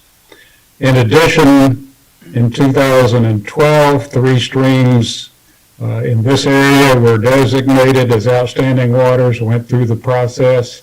Spring Creek up here, which is off Stoner Creek, Little Taylor Creek, which is off Taylor Creek, and Rio Lato, which runs into the main stem, are the 3 that were approved through the process that we'll go through and discuss in 2012. All of these streams, as we've identified, all of the candidate reaches end at private property. They do not go into private property. They do not cross. They are not adjacent to. In Montezuma County, that would be Stoner Creek, Bear Creek, Priest Gulch, and Wildcat Creek over here. At Stoner Creek, we have 18 different parcels, 10 of which are here, and then the rest lying down right in this small area down here. We have 2 areas, 2 private properties on Bear Creek. We have 3 over here at Priest Gulch, and 2 at Wildcat. Again, all of these designations that we're looking at stop short of and at the end of the forest boundary and does not enter or cross or adjacent to private property. So let's look at those streams again that we're looking at. The red streams designate what we're looking at. That's Stoner Creek down here. That's Priest Gulch here. That's Bear Creek here. That's Wildcat Creek here. That's Coal Creek here, Slate Creek, Snow Spur, and the East Fork. Now these streams here, Slate Creek and Coal Creek, are simply extensions of those portions of the same creek, Coal Creek and Slate, extending from the wilderness boundary down to the confluence here with the main stem. So let's establish the context that we spoke about at the very beginning. Our trout waters are magnificent, but they are now struggling. They're increasingly challenged on a number of fronts. The most obvious would be drought, of course, but there are a number of other issues that are being confronted as we move forward in time. Our most severely challenged are our native cutthroat trout populations. And native trout are a primary focus of Colorado Parks and Wildlife under a multi-state agreement with Wyoming and Utah to conserve cutthroat trout populations. We have identified over a 3-year period intense study what we consider strongholds that we're continually revising as we get new data. These strongholds are where we think the trout waters are likely to have the characteristics at the end of the century and survive and be our core streams for cutthroat, particularly as we move forward. They can be strengthened. They have the existing attributes. So we have formed and worked with the Upper Dolores Stream Protection Working Group, which is looking at how best to strengthen and protect our key habitat, our key populations in the Upper Dolores. It is a local group. It is made up from staff from the San Juan National Forest, DWCD, Ken Curtis sits on the staff, as did Mike Preston, excuse me, Jim White of Colorado Parks and Wildlife, and of course then volunteers and staff from Dolores River Anglers, Colorado Trout Unlimited, and Trout Unlimited itself. Outstanding Waters is one of a set of tools that we've identified for stream protection over the next several years in the Upper Dolores. That set of tools is a core part of this framework that has been developed over the last 5 years in working with the working group here, particularly for the last 3 years. This looks a little fancy, but actually if we work through it, it pretty well describes what we've been doing and what we will continue to do. We've taken all 42 of those streams that existed with trout in about in 2015, and we then identified which types of trout exist in which streams, and what are the disturbances, technical term, what are the factors that are changing and threatening each of those 42 streams, particularly with respect to resilience to drought, to stream temperature increasing, erosion and debris flow from wildfire, natural erosion, flash flooding, and developmental pressures that might come in a future time. We then have profiled the streams very carefully and then compared the toolkit list that have been developed over through here. Here's a list of the tools we've looked at, and then said what is relevant, which of these tools, if any, are relevant to what stream.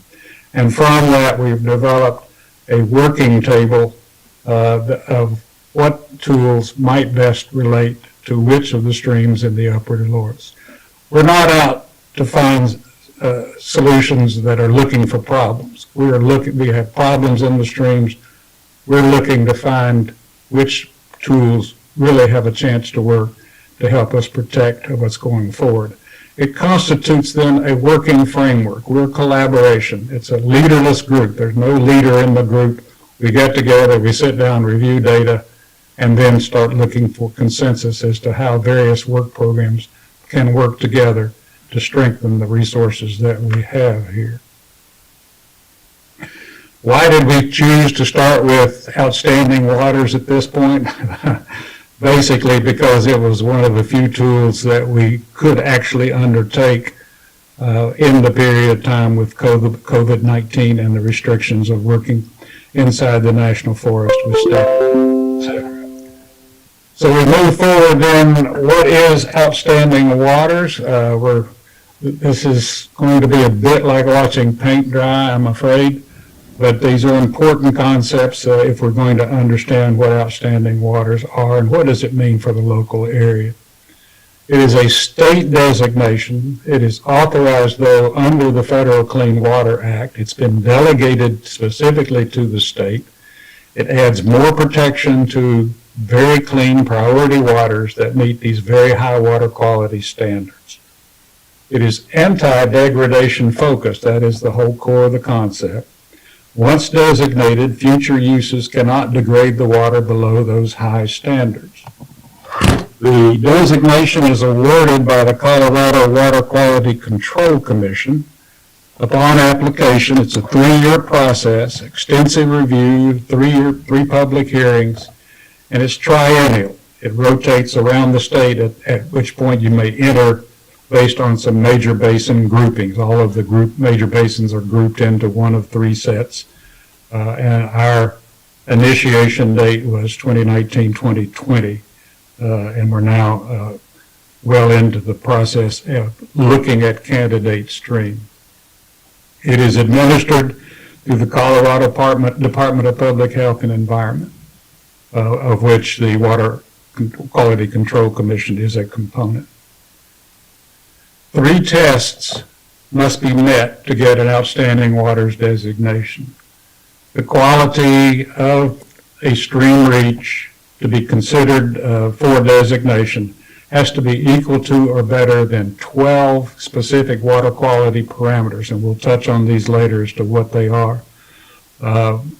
We go out, we do sampling, we look at historic records, and then we sit down with various folks and say, this does or does not meet these standards. Is it a good candidate for moving forward?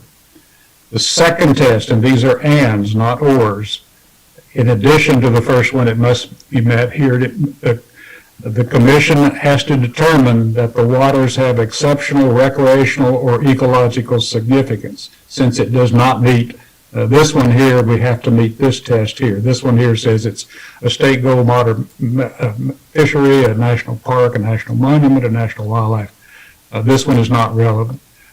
So we have to meet this test, that they're exceptional recreational or ecological significance. Protecting cutthroat trout is deemed by definition in the process to be both exceptional recreational and particularly ecological significance. The water requires protection in addition to that provided by the current water classifications and standards. Again, we go back, we're struggling to maintain our cutthroat trout. This is of ecological significance. How are existing uses and activities affected? This is the heart of the considerations that we're going through and why we're sitting in front of you wanting to understand ramifications as we move forward. Major authorized activities and uses inside the forest include grazing, timber harvesting, recreation, mining, oil and gas. And of course, we don't need to tell you that. You're very aware of those uses inside. These uses within the forest, though, already have contextual limits within the national forest. In the approach, there is a distinction between a temporary use and a long-term activity use. A temporary use is considered one that is short in duration, has a beginning and an end, has a public purpose, and once completed, the water will return to its original existing quality standard. And there are different processes and different triggers that occur, not necessarily due to outstanding waters, but due to other aspects which we'll touch on in just a minute. But this distinction is important to right out of the box. Another major piece that contextualizes the streams and the uses in the land in the forest, of course, is the Land and Resource Management Plan, the LRMP. Management areas are defined within the forest on every square inch, and they basically prescribe what can and cannot occur within that particular management area spatial unit. And grazing itself is also guided by allocation and pasture plans also.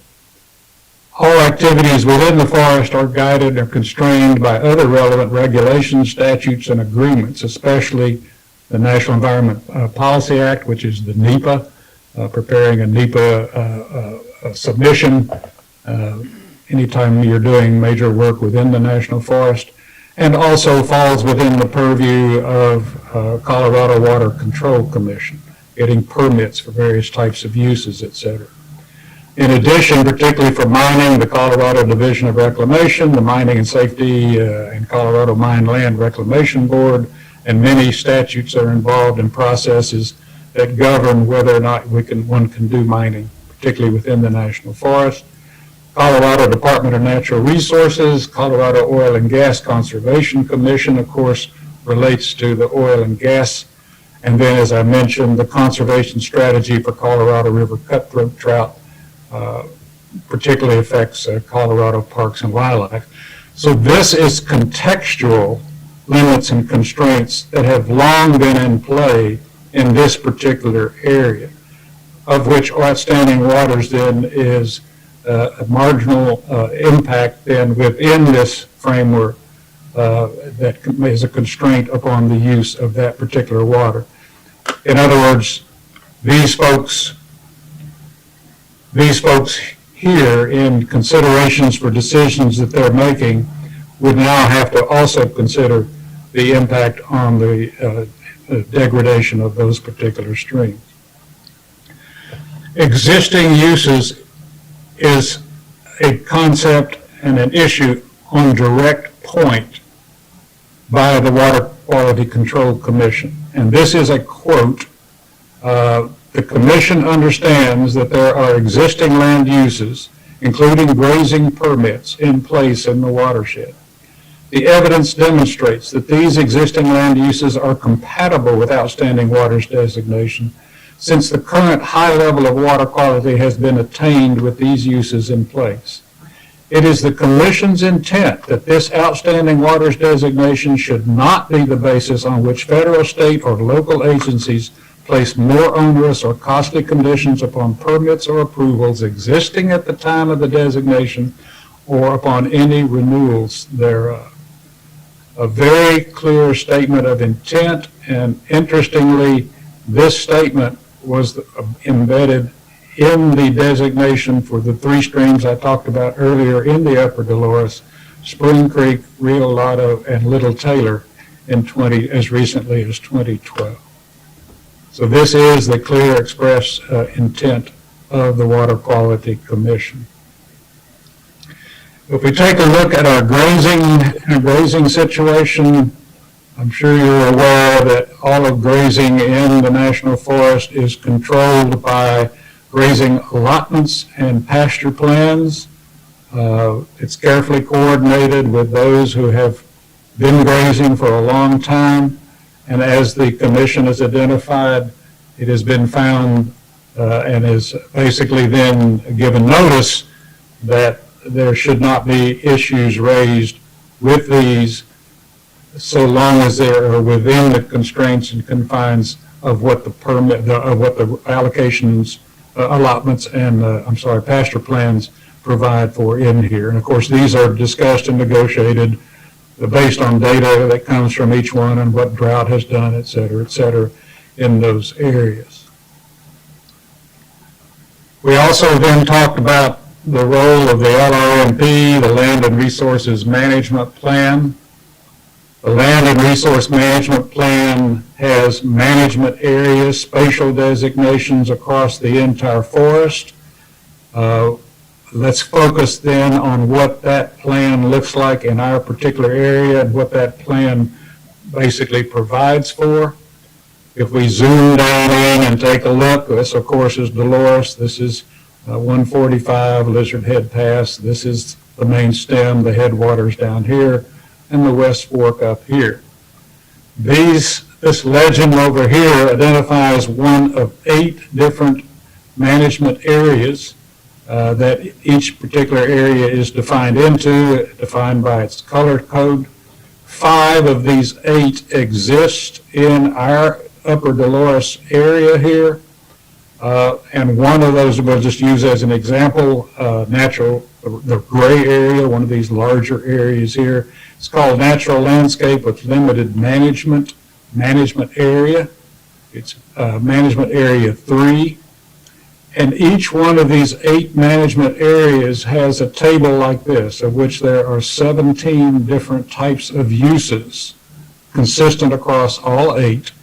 And then it identifies what's allowable, what's restricted, and what's prohibited for that particular area. So for each of the 5 of the 8 management areas that are out there, each of the 5 that actually exist in that area, there is a discussion as to what is allowable on this table, and then each one of these are discussed in great detail within the land and resource management plan. So for example, timber production on a rotation basis is prohibited already and has been for some time in management area 3, the gray zone that we saw previously.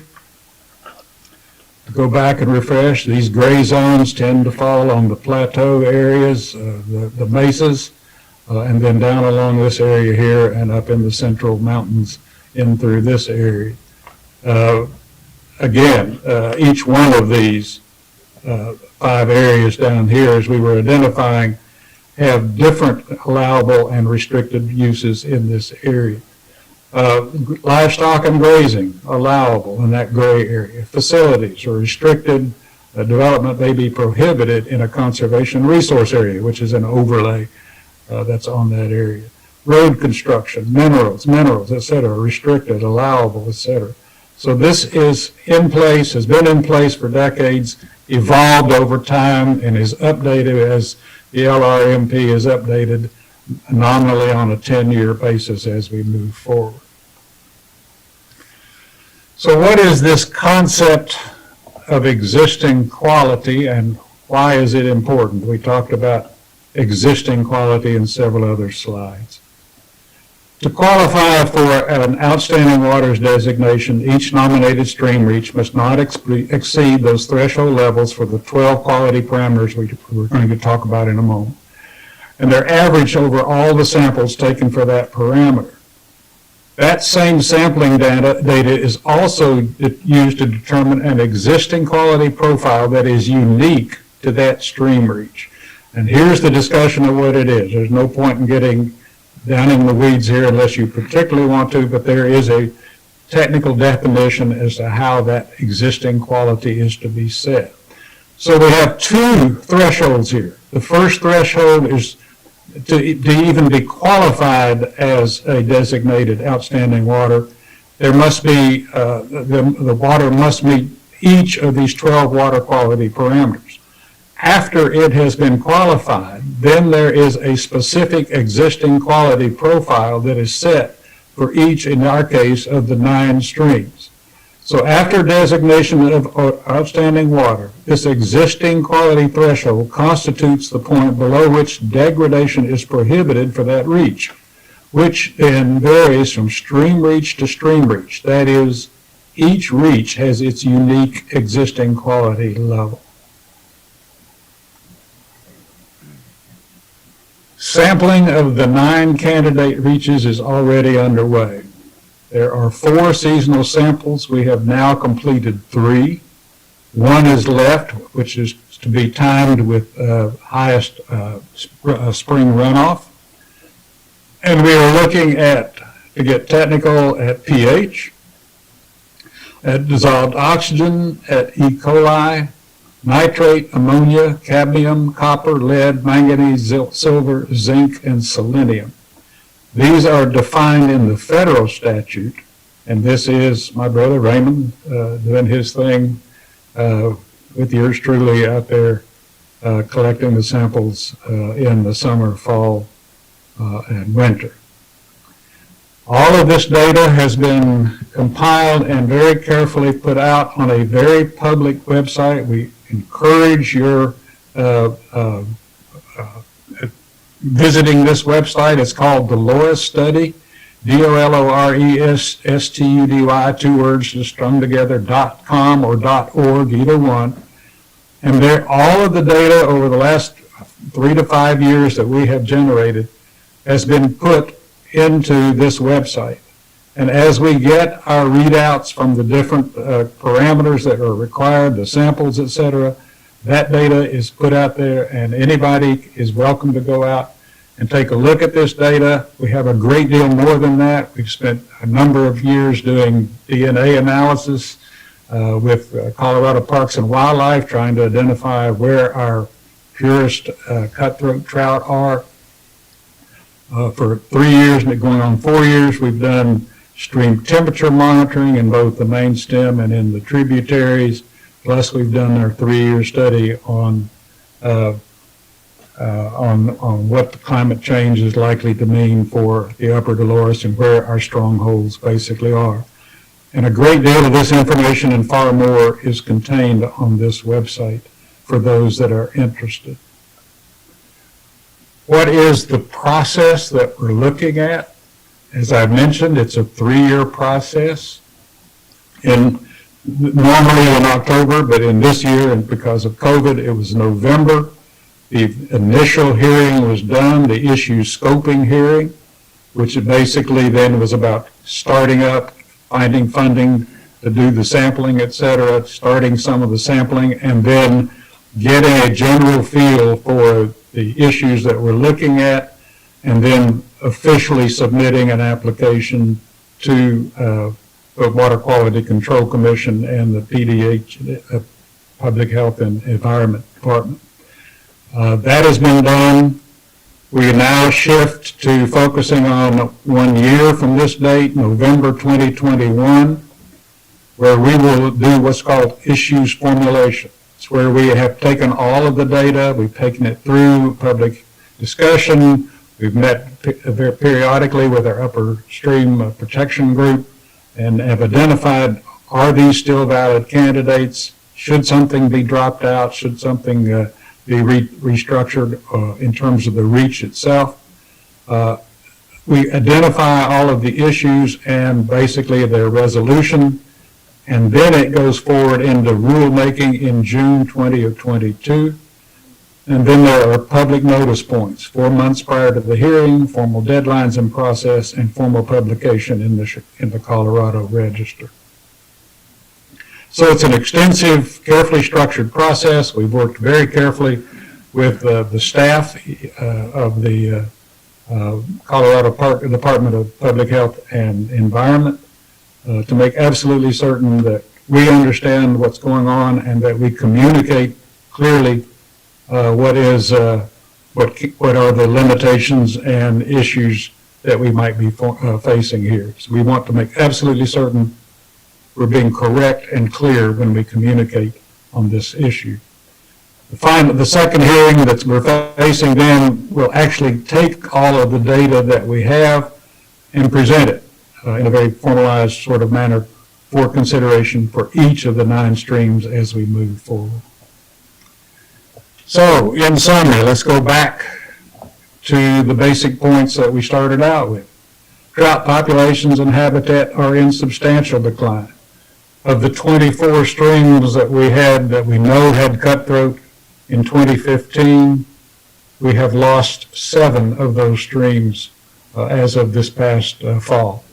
Whether some will recover is anybody's guess, but they've basically been completely dewatered due to the continuing drought and the depletion of groundwater levels and base flows that are typically have been available in the past years. That's 7 out of 24 that we have lost. Outstanding water protects very high quality water in designated reaches. It is benchmarked to existing quality. 9 stream reaches within the upper Dolores are being considered for outstanding waters designation. All 9 candidate stream reaches are entirely within the forest. They neither cross nor flow adjacent to private property. Existing forest activity uses are not affected so long as they are not changed to the point where water quality is degraded below existing quality.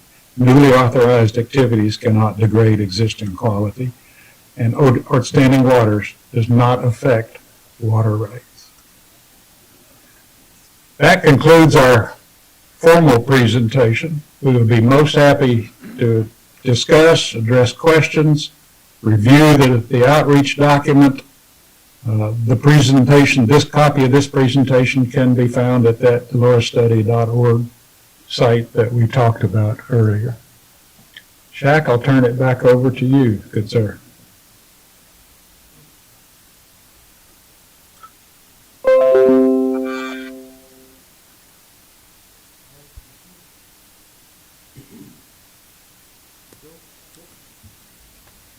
Yeah, I appreciate you informing us. I mean, this is pretty good to watch. Thank you very much, Duncan. Actually, Duncan, I have a question. You just kind of ended it up there.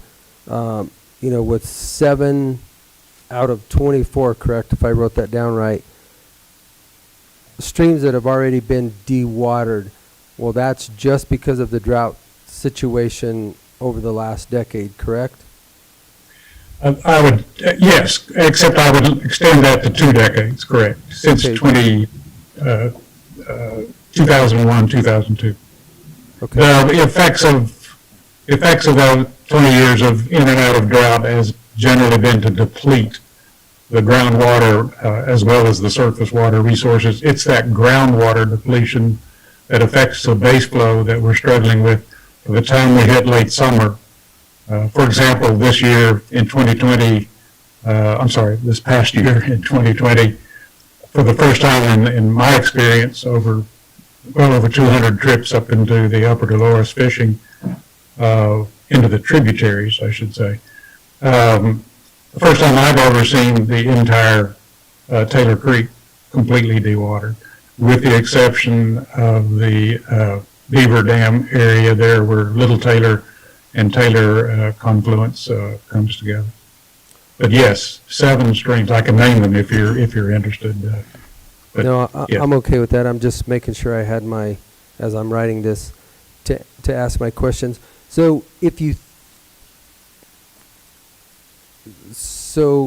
I probably didn't catch it, but how would those streams ever come back if the drought conditions continue? I don't see that being, how would they even be part of the 24 that's proposed if the conditions continue at the current rate? That is a dead-on point question that we're struggling with in the outstanding waters, in the Upper Dolores Stream Protection Working Group. And you're well into new science that's basically going on to that area. 2 basic considerations, Commissioner. One is that if we can, within the rights of water rights, working with the local community, slow down a little bit of that headwaters water, encourage more beavers, for example, to come back in, and slow down that water so that it goes back into the ground like it more traditionally did. That gives us more base flow to get through the late summer period, which is our biggest period of threat. September, October are the most challenging, and even into November are the most challenging periods, particularly when we didn't have a good snowpack combined with summer monsoon seasons. So whether they're true beaver dams or whether they're what we call beaver dam analogs, there are very limited capacities to go into those streams and try to reconnect. The other side of this is drought is not a single state. You can be D0 or you can be D4. There are 5 states of drought recognized by USGS, and they vary fairly substantially. So basically what we call perennial waters are those waters. There's 3 types of waters: perennial waters, intermittent water, and ephemeral waters. What basically starts happening is some of those perennial waters only periodically under the more exceptional drought go dry. And then the water returns. Spring Creek's a classic example. Spring Creek's way up on Taylor Mesa. It's a gorgeous creek. When we first started fishing here 10, 12, 15 years ago, there were all kinds of cutthroat in there. There's not been cutthroat in that stream in 4 years that anybody has been able to find, let's put it that way. and yet the stream water has come back. Coke Oven Creek in 2018 went virtually dry, but the water has come back. But fish haven't gotten up into it. So part of this may be rethinking with Jim White over in Colorado Parks and Wildlife, that we start perhaps considering some of these more marginal perennial streams as something that we need to look to restock the populations. So Jim is very much working on trying to maintain and identify brood stock against which we can repopulate some of these streams, even if it means we have to repopulate every 10 years or every 8 years based on when we hit an exceptional drought as opposed to simply a more basic level of the drought. Two things. So how we manage it, and then secondly, being able perhaps to change a little bit of how that water percolates down in. One other observation, it's not only about the lack of water, it's the timing of the water. We're moving away from as much snow. The same precipitation may fall in the mountains in the winter. More of it is in rain. Unfortunately, rain runs off much faster, and therefore it doesn't percolate down into the ground and give us that summer base flow that we depend on to get us through that late season. A long answer to a short question. Sorry about that. And then on the statement, in regards to your clear statement as it pertains to the water and how it affects it and what's up there now, if you slow or put more water back into the ground up there, does that not restrict our water from then coming down for our purposes of our irrigation systems down here?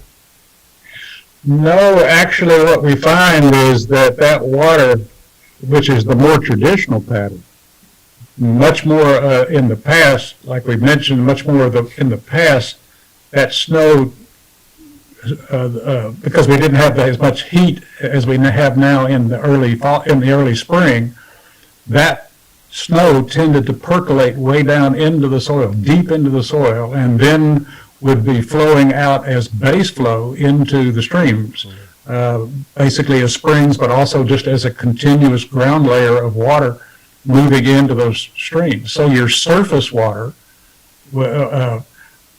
basically is what got us through the early part of the summer, but once that runoff finally was completely drained, the base flow that had saturated down into the ground, the little weeps and stuff, that were way down in the ground in particular, would pass water into those streams. So what we're really trying to do is replicate what nature has done for millennia beforehand, and basically replicate that process. There's nothing that any beaver is going to do that is going to substantially affect the whole quality, you're talking a fairly marginal increase in summer flow, a late summer flow by doing these kinds of things. We think, we're not sure. Nobody really knows exactly because this is a new area to get into. But anything that can encourage even sometimes an extra couple of weeks just to get us through a monsoonal rain that may then show up that's later than normal, but it shows up and it moves us out of a high risk back into something that can sustain us through to the next water year. Does that make sense? I had a brief comment on that. The water that we anticipate infiltrating is really shallow subsurface water, and it's being removed from immediate evaporation, where it is not vulnerable by being in shallow groundwater, which then flows on through the shallow groundwater system to emerge as base flow downstream. So there's no direct loss of flow to the stream and then to the river. There may be some conservation of water, in fact, that goes on as a result of encouraging recharge and supporting base flow. Okay. That was all that I had. I'll turn it over to Commissioner Stevenson now. The only questions that I had was the effects on the multiple use on federal lands and stuff, and you pretty much answered that later on in your deal there, so I think I'm good. Thank you, Commissioner.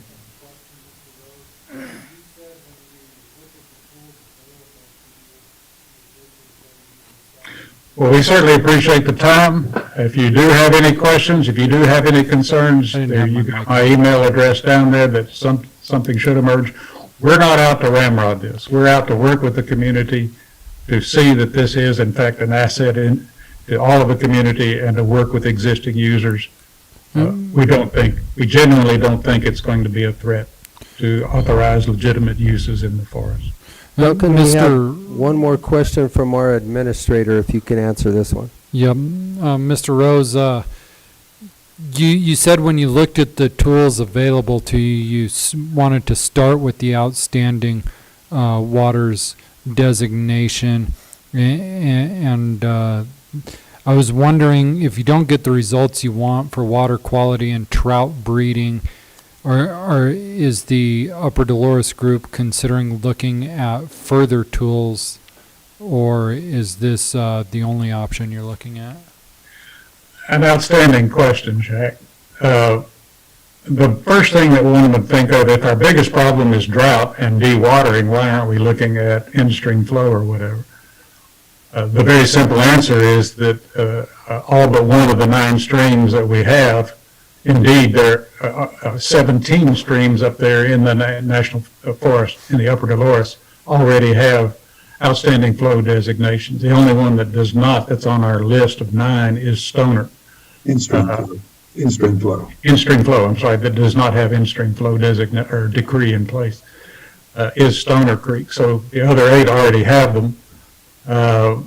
And the real issue is there something more that we can do beyond even in-stream flow? I think the bottom line is you are as concerned as commissioners, particularly from the agricultural and ranching community, about flow as we are. We both are in this same boat together about we've got to get flow into our streams, into our ground, and down to our reservoir.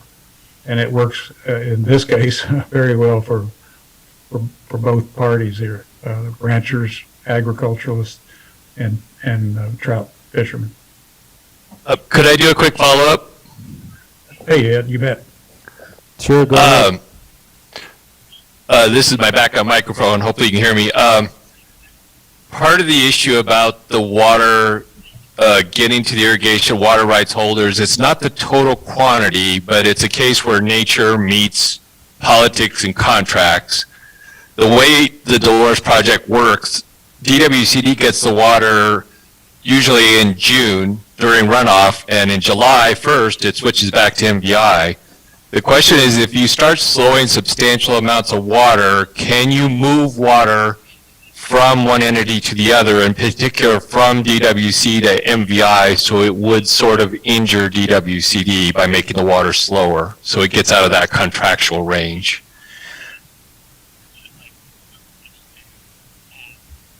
If that's a question to me, I would have to say that that's totally unexplored ground. And I think, Ed, based on conversations I know you've been involved in and stuff, I think a lot of things ultimately point to doing a more sophisticated understanding or getting a more sophisticated understanding of the interactions of water way up high and how flow relates to everything all the way down the river. Like I say, we want flow as much as anybody else does. Good quality flow is absolutely critical to habitat. We have no interest in slowing down or stopping flow anywhere, because all the way down the river is trout habitat. So, well, this is an arcane water nerd area. You wouldn't know about these contracts and the terms of them. So we just need to make sure DWCD and Ken is in the loop, because we do have these. What you're proposing is probably general and better for the whole environment and the irrigation company, but we've got these contractual arrangements where you could actually move water from one party to another, and we just need to make sure we're aware of that and make sure WCD is okay about it. The second question is, if you were to do logging near one of these creeks, are you saying that there would be no difference in restrictions on logging between whatever the resource management plan is and the outstanding waters designation is? Because you know if you start logging near one of these creeks, you're going to probably put sediment into it, at least some. So are you saying there's no difference, or would there be more restriction on logging near these streams because of the water quality concerns? I think it's a combination of both, Ed. I think that under all circumstances, the water is protected under the current logging, the EA that's done, the environmental assessment that's done and submitted forward. We've already worked with the forest some 3 years ago to get all of our streams that have cutthroat trout onto their high value resource area, HVRA portion, particularly for fire mitigation, but logging and everything. So it's already on the radar in terms of where our conservation quality cutthroat streams are and trout streams are in the river or in the forest. So basically, when the EA is being done, environmental assessments being done, when the logging plans are being done and permits are being pulled and stuff, this is already a factor that's being considered. This will definitely reinforce that, and in terms of making sure that the best practices are put in place to prevent that. But due to the temporary nature of it, we are advised that it very likely would be considered under a temporary thing. And again, temporary means it can be done, best management practices in place, as long as it has a public purpose and as long as it will be restored or it will restore itself back to that pristine standard once the temporary use is completed, which certainly in our experience so far has been the case, according to Water Quality Commission staff. Okay, thank you. Those are all the questions I have. I just want to affirm that I'm very supportive of your work. I think we have a lot of common in not wanting our upper headwater streams dewatering. There's a lot of different issues with the lower waters, but I think we can work together on this. And I certainly want to throw in my recommendation for supporting it, as long as it doesn't interfere with any of the people that are living and working up there. That's basic. That's exactly our concern too. We don't want to do that in any way. Okay, thank you, Duncan, Raymond, and Chris. Chris, do you have anything to add, or? The only thing I'd like to add is that this is a lot of hard work by Dolores River anglers and volunteers, and it's not all about the trout. I think we have a reservoir down here. We drink that water. That water goes to our crops. That water goes to our farm animals.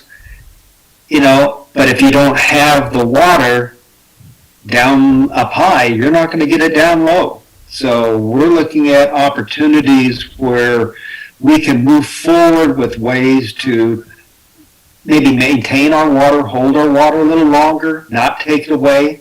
As Duncan was saying, if we can keep it up high and it goes into the ground, we're going to get it down below. We're not going to lose it.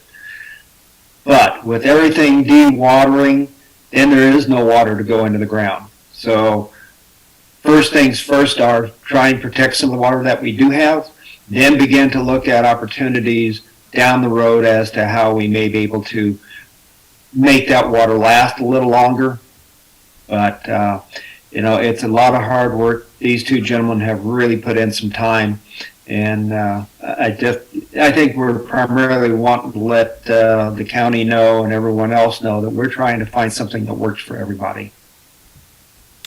Okay, thank you, Chris. I appreciate it. Well, gentlemen, we have come to our hour of time. Thank you again for your presentation, and I'm sure we'll be hearing from you in the future. Thank you. Thank you, gentlemen. Thank you. Thank you.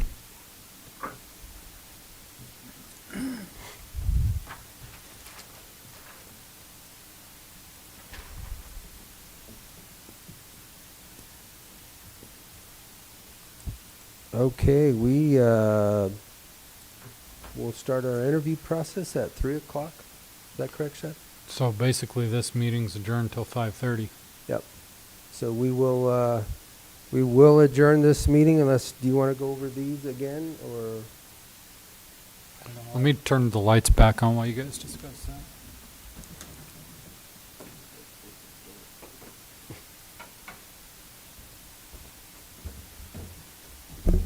I think I'll just do a real quick synopsis of kind of our public comment session this morning. We had 8 people come to public comment along with 7 or 8 emails to our clerk. And most of them were in regards to the property located on 7th Street south of the high school. We are working on it. We have sent out letters. We just approved one today from the Board of Health. We've sent out letters from our landfill, from our Planning and Zoning Commission, and we will be working with our sheriff and the rest of our staff to, as quickly as possible, get this situation taken care of as it exists right now. And I think all of those were emails, basically were answered, and I think everybody other than one to the impact study to the master streets plan, which was from Mr. Boyle, if I have that written correctly. And again, as we stated, that we would make a phone call to the city and just ask that they open that back up for public, in-person public, so that they can comment, and the impact study would then be something that they would have to deal with. Is that a quick enough synopsis? Okay, and with that, we will we have some interviews that we have to conduct, and we will be back here at 5:30 p.m.